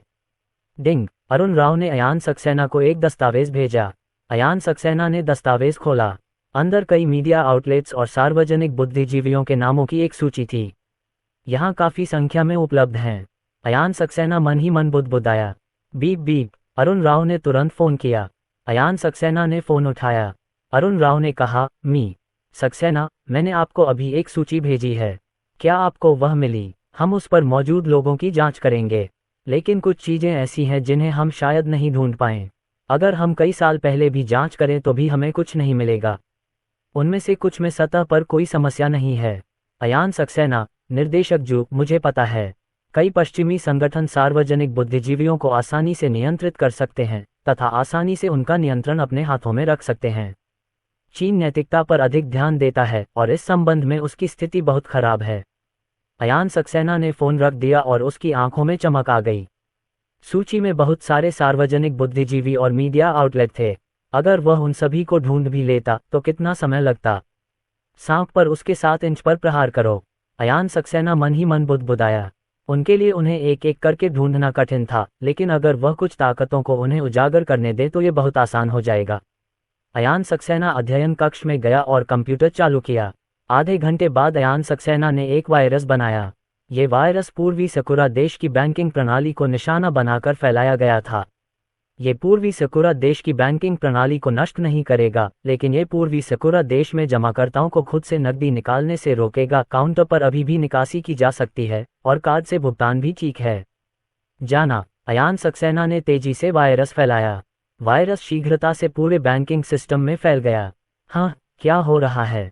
ये क्यों लिखा है कि मेरे कार्ड में पैसे नहीं हैं? एटीएम से नकदी निकाल रहा एक व्यक्ति घबरा गया। उन्होंने जांच की तो पता चला कि बैलेंस शून्य था और वे पैसे नहीं निकाल सकते थे। मूलतः उनके कार्ड में कई मिलियन येन थे। उन्होंने तुरंत कार्ड वापस किया और एक बैंक कर्मचारी को बुलाया। कर्मचारी ने जांच की और कहा, नमस्ते सर, मेरी तरफ से पता चलता है कि आपका खाता सामान्य है। शायद एटीएम में कोई समस्या है। क्या मैं आपके लिए नकदी निकाल सकता हूँ? ठीक है, व्यक्ति ने सिर हिलाया। इससे पहले कि उनकी नकदी निकासी प्रक्रिया पूरी होती, अन्य लोग वहां आ गए। उनकी भी यही समस्या थी। भले ही वे फिलहाल नकदी निकालना नहीं चाहते थे, लेकिन उनके दिल में ये घबराहट थी कि शेष राशि शून्य थी और वे अभी भी यह सुनिश्चित करने के लिए जांच करना चाहते थे। ये स्थिति शीघ्र ही पूर्वी सकुरा देश के सभी बैंकों में फैल गई। कई लोग पूछताछ करना चाहते थे और कई लोग नकदी निकालना चाहते थे। एक के बाद एक बैंकों में बड़ी संख्या में लोग लाइन में लगने लगे। क्या चल रहा है? मेरी इस समस्या का तुरंत समाधान करें, पूर्वी सकुरा देश के बैंकिंग उद्योग के एक बड़े शख्स ने सख्ती से कहा। उनके तकनीशियनों ने तुरंत कार्रवाई की, लेकिन चारों ओर खोजबीन करने के बाद भी उन्हें कोई समस्या नहीं मिली। सिस्टम में कोई समस्या नहीं थी और एटीएम में भी कोई समस्या नहीं थी। बागा, बेवकूफ, तुम सब बेवकूफ हो, पूर्वी सकुरा देश के एक बड़े शख्स ने गुस्से में गाली दी। आप कहते हैं कि इस चीज का बहुत बड़ा असर होता है। दूसरे भुगतानों का इस्तेमाल किया जा सकता है और इससे चिकित्सा उपचार चाहने वाले रोगियों पर कोई असर नहीं पड़ता। आप कहते हैं कि असर छोटा है, लेकिन हर बैंक में भीड़ है। पहले से ही बहुत से लोग हैं जिन्हें हर दिन नकदी निकालने की ज़रूरत होती है। शुरू में उनमें से ज़्यादातर लोग एटीएम से नकदी निकाल सकते थे, लेकिन अब उन्हें काउंटर पर भीड़ लगानी पड़ती है। कई लोग पूछताछ करने बैंक भी गए। जिन लोगों को हाल ही में नकदी निकालने की आवश्यकता नहीं थी, वे भी अपने धन की सुरक्षा को लेकर चिंतित थे, इसलिए वे भी नकदी निकालने के लिए बैंक में पहुंच गए। बैंक इस स्थिति से निपट नहीं सका। जांचो, पूरी ताकत से जांचो। इस समस्या का समाधान 2 घंटे के भीतर किया जाना चाहिए। शीघ्र ही पूर्वी सकुरा देश का उच्चतम स्तर चिंतित हो गया। इस मामले का असर पहले ही उनके शेयर बाजार पर पड़ चुका है। उनका शेयर बाजार आज मूलतः बढ़ रहा था, लेकिन इस घटना के कारण शेयर बाजार 1 अंक की वृद्धि से नकारात्मक 2 अंक पर आ गया और यह अभी भी नीचे जा रहा था। क्या संयोग है? अरुण राव ने मन ही मन बुदबुदाया। संयोगवश इस समय पूर्वी सकुरा देश में ऐसी ही घटना घटी। अध्याय 390। मुझे संदेह है कि यह अयान सक्सेना ने किया था। 1 घंटा जल्दी ही बीत गया। ईस्ट चेरी कंट्री के कुछ शीर्ष इंटरनेट विशेषज्ञों ने जांच में भाग लिया, लेकिन उन्हें भी कोई समस्या नहीं मिली। बैंकिंग प्रणाली में किसी भी प्रकार के घुसपैठ का कोई संकेत नहीं दिखा। धत्तेरी की, ईस्ट चेरी कंट्री के एक दिग्गज फुजिवारा नो अत्यंत गंभीर दिख रहे थे। वह वर्तमान में इस मामले के प्रभारी थे। शेयर बाजार पहले ही 3 या 4 अंक गिर चुका था। यद्यपि गिरावट की दर धीमी हो गई थी, फिर भी यह गिर रही थी और दिन की कुल गिरावट 5 अंक तक पहुंच सकती है। जब समग्र बाजार में 5 अंक की गिरावट आती है तो कुछ व्यक्तिगत शेयरों में भी गिरावट आती है। और यह आज ही की बात है। यदि मामला नहीं सुलझा तो कल फिर से गिरने की संभावना है। क्या वैश्विक शॉर्ट सेलिंग फंड ऐसे अवसर को हाथ से जाने देंगे? मंत्री फुजिवारा, हमें अमेरिका से सहायता लेनी होगी। किसी ने फुजिवारा को सुझाव दिया कि नहीं, अमेरिका से सहायता मांगें। फुजिवारा नो ने भौहें सिकोड़ी। ये बैंकिंग प्रणाली में उत्पन्न होने वाली समस्या थी। विदेशी देश से सहायता मांगने पर उन्हें चिंता थी कि कुछ अतिरिक्त जोखिम उत्पन्न हो सकते हैं। मंत्री फुजिवारा, मुझे डर है कि अपनी ताकत से हम अकेले इस समस्या का समाधान नहीं कर सकते, एक अन्य व्यक्ति ने कहा। फुजिवारा नो आगे पीछे चलता रहा। हालांकि जोखिम तो था, लेकिन उन्हें इस समस्या को जल्द से जल्द सुलझाना था। जल्द ही उन्होंने अपने वरिष्ठ अधिकारियों को इसकी सूचना दी। उच्च अधिकारियों ने अमेरिका से सहायता लेने के विचार को मंजूरी दे दी। 1 दर्जन मिनट बाद अमेरिका के कई शक्तिशाली इंटरनेट विशेषज्ञों ने हस्तक्षेप किया और उन्होंने दूर से ही जांच में मदद करना शुरू कर दिया। हालांकि आधे घंटे की जांच के बाद भी उन्हें कुछ नहीं मिला। शेयर बाजार बंद होने वाला था और कुल मिलाकर बाजार में गिरावट 5 अंकों तक पहुंच गई थी। कई व्यक्तिगत शेयरों में गिरावट 10 अंक से अधिक हो गई। फुजिवारा कुन, क्या स्थिति है? फुजिवारा नो ने खड़े होकर थोड़ा झुककर कहा, नमस्ते, अभी तक कोई परिणाम नहीं है। मैं जल्द से जल्द पता लगाऊंगा। फुजिवारा कुन, आज रात 12 बजे तक। अगर आज पता नहीं चल पाया तो तुम्हें कोई दूसरी नौकरी ढूंढ लेनी चाहिए। दूसरे पक्ष की बात समाप्त होने के बाद उन्होंने फोन रख दिया। फुजिवारा नो ने अपना शरीर सीधा किया और भौहें सिकोड़ीं। इस स्थिति में वह केवल अमेरिका के इंटरनेट विशेषज्ञों पर ही अपनी उम्मीदें टिकाए हुए था। मंत्री फुजिवारा, मेरे पास एक विचार है। किसी ने फुजिवारा से कहा, नहीं बोलना। फुजिवारा नो ने दूसरे पक्ष की ओर देखा और गहरी आवाज में कहा, मंत्री फुजिवारा, इशिहारा परिवार ने पहले एक साइबर हमले का सामना किया था। दूसरा पक्ष बहुत मजबूत था और इशिहारा परिवार को भारी नुकसान हुआ, लेकिन अंततः ये पता नहीं चल सका कि कौन जिम्मेदार था। क्या इस बार भी वही व्यक्ति हो सकता है? फुजिवारा नो का दिल धड़क उठा।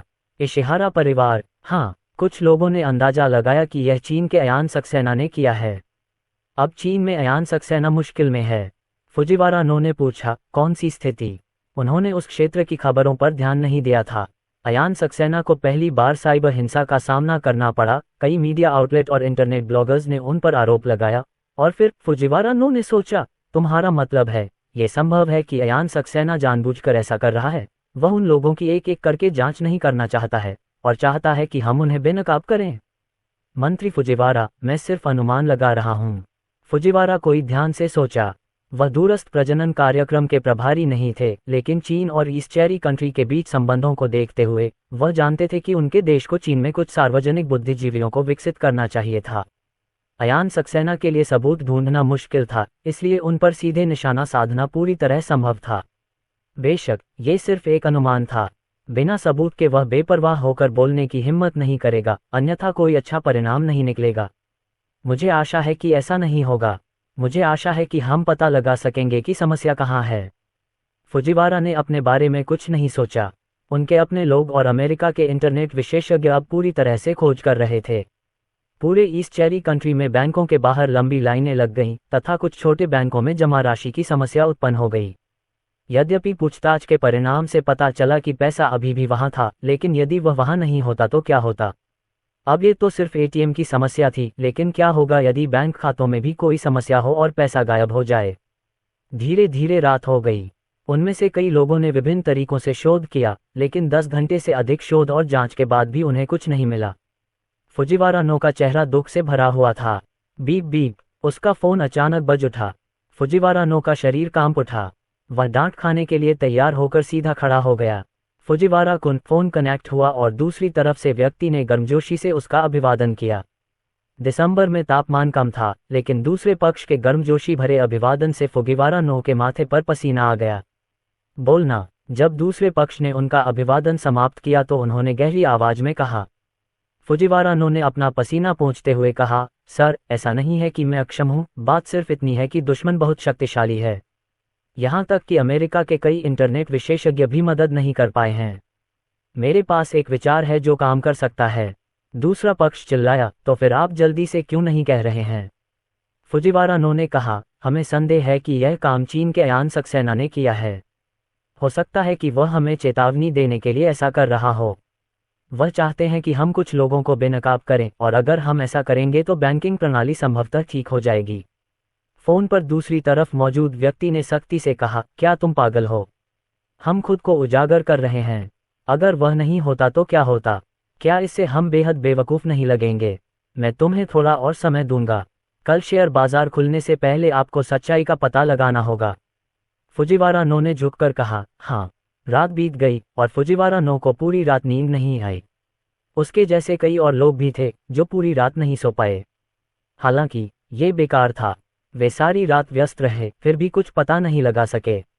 9 बजे टोक्यो समय ईस्ट चेरी कंट्री शेयर बाजार खुला। समग्र बाजार बहुत ही कम समय में 3 अंक गिर गया। एक विनाशकारी शुरुआत। ये परिणाम देखकर फुजिवारा नो को चक्कर आ गया। प्रमुख बैंकों की स्थिति कैसी है? फुजिवारा नो ने गहरी सांस ली और पूछा। मंत्री जी, स्थिति अच्छी नहीं है।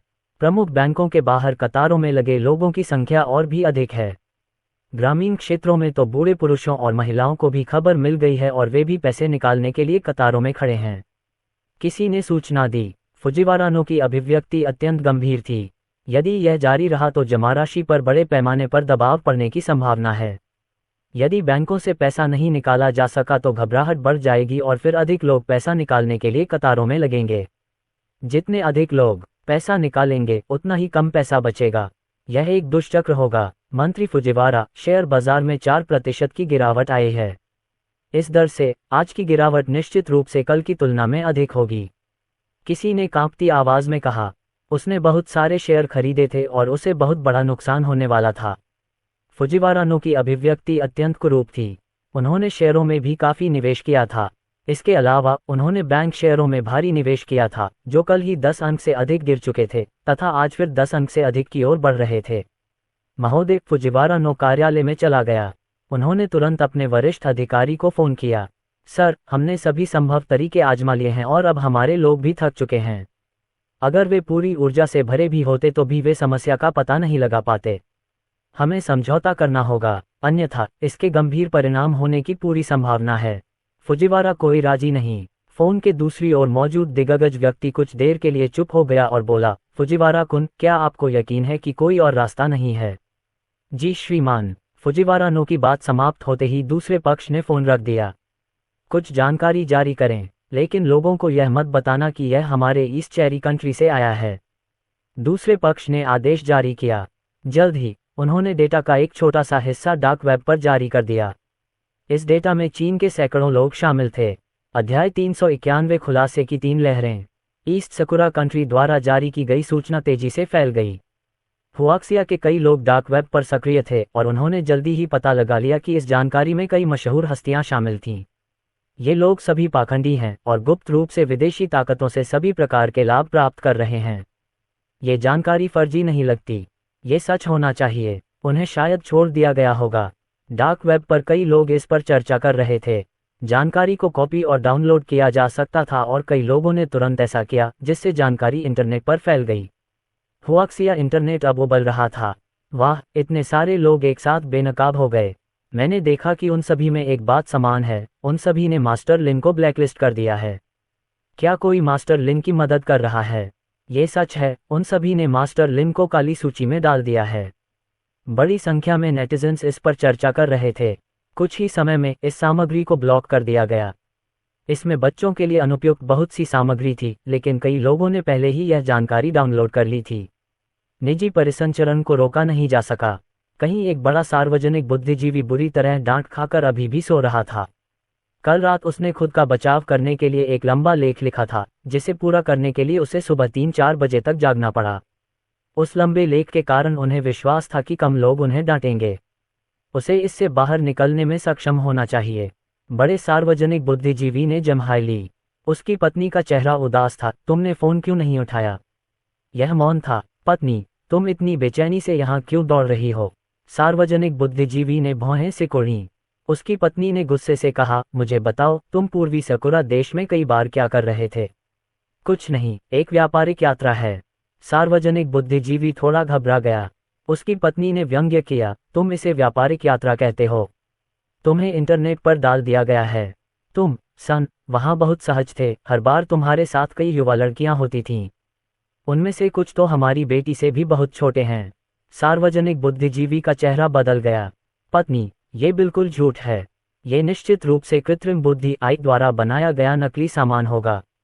उनकी पत्नी ने ठंडे स्वर में कहा, ये केवल आपकी ही बात नहीं है, 100 से अधिक अन्य लोगों की भी ऐसी ही स्थिति है। उजागर की गई जानकारी बहुत विस्तृत है। आप स्वयं जाकर देख लीजिए। मुझे ये ठीक से समझाओ। सार्वजनिक बुद्धिजीवी ने तुरंत अपना कंप्यूटर चालू कर दिया। 1 से अधिक लोगों ने उन्हें ये जानकारी भेजी थी। पूरी फाइल डाउनलोड नहीं की जा सकी, लेकिन उन्हें कुछ स्क्रीनशॉट प्राप्त हुए। उन स्क्रीनशॉट्स को देखकर उसकी दृष्टि धुंधली हो गई। ये स्क्रीनशॉट बहुत अश्लील किस्म के नहीं थे, लेकिन ये स्क्रीनशॉट भी उनकी प्रतिष्ठा को बर्बाद करने के लिए पर्याप्त थे। सूरज, मैंने इसे डाउनलोड कर लिया है। मेरे फोन पर इसे देखो। उसकी पत्नी ने दांत पीसते हुए कहा। सार्वजनिक बुद्धिजीवी ने अपनी पत्नी का फोन लिया, आवाज बंद कर दी और फिर एक वीडियो खोला। इस वीडियो सामग्री देखकर उसका पूरा शरीर सुन्न हो गया। सूर्य, तुम सचमुच कुछ खास हो। आप हमेशा कहते थे कि आप व्यापारिक यात्रा पर जा रहे हैं। क्या आप यही कर रहे थे? उसकी पत्नी ने श्राप दिया। डिंग डोंग, अचानक दरवाजे की घंटी बजी। सार्वजनिक बुद्धिजीवी का चेहरा बदल गया। आमतौर पर यहाँ कोई नहीं आता। अगर इस समय कोई आया भी तो शायद पुलिस उसे चाय पर बुला रही होगी।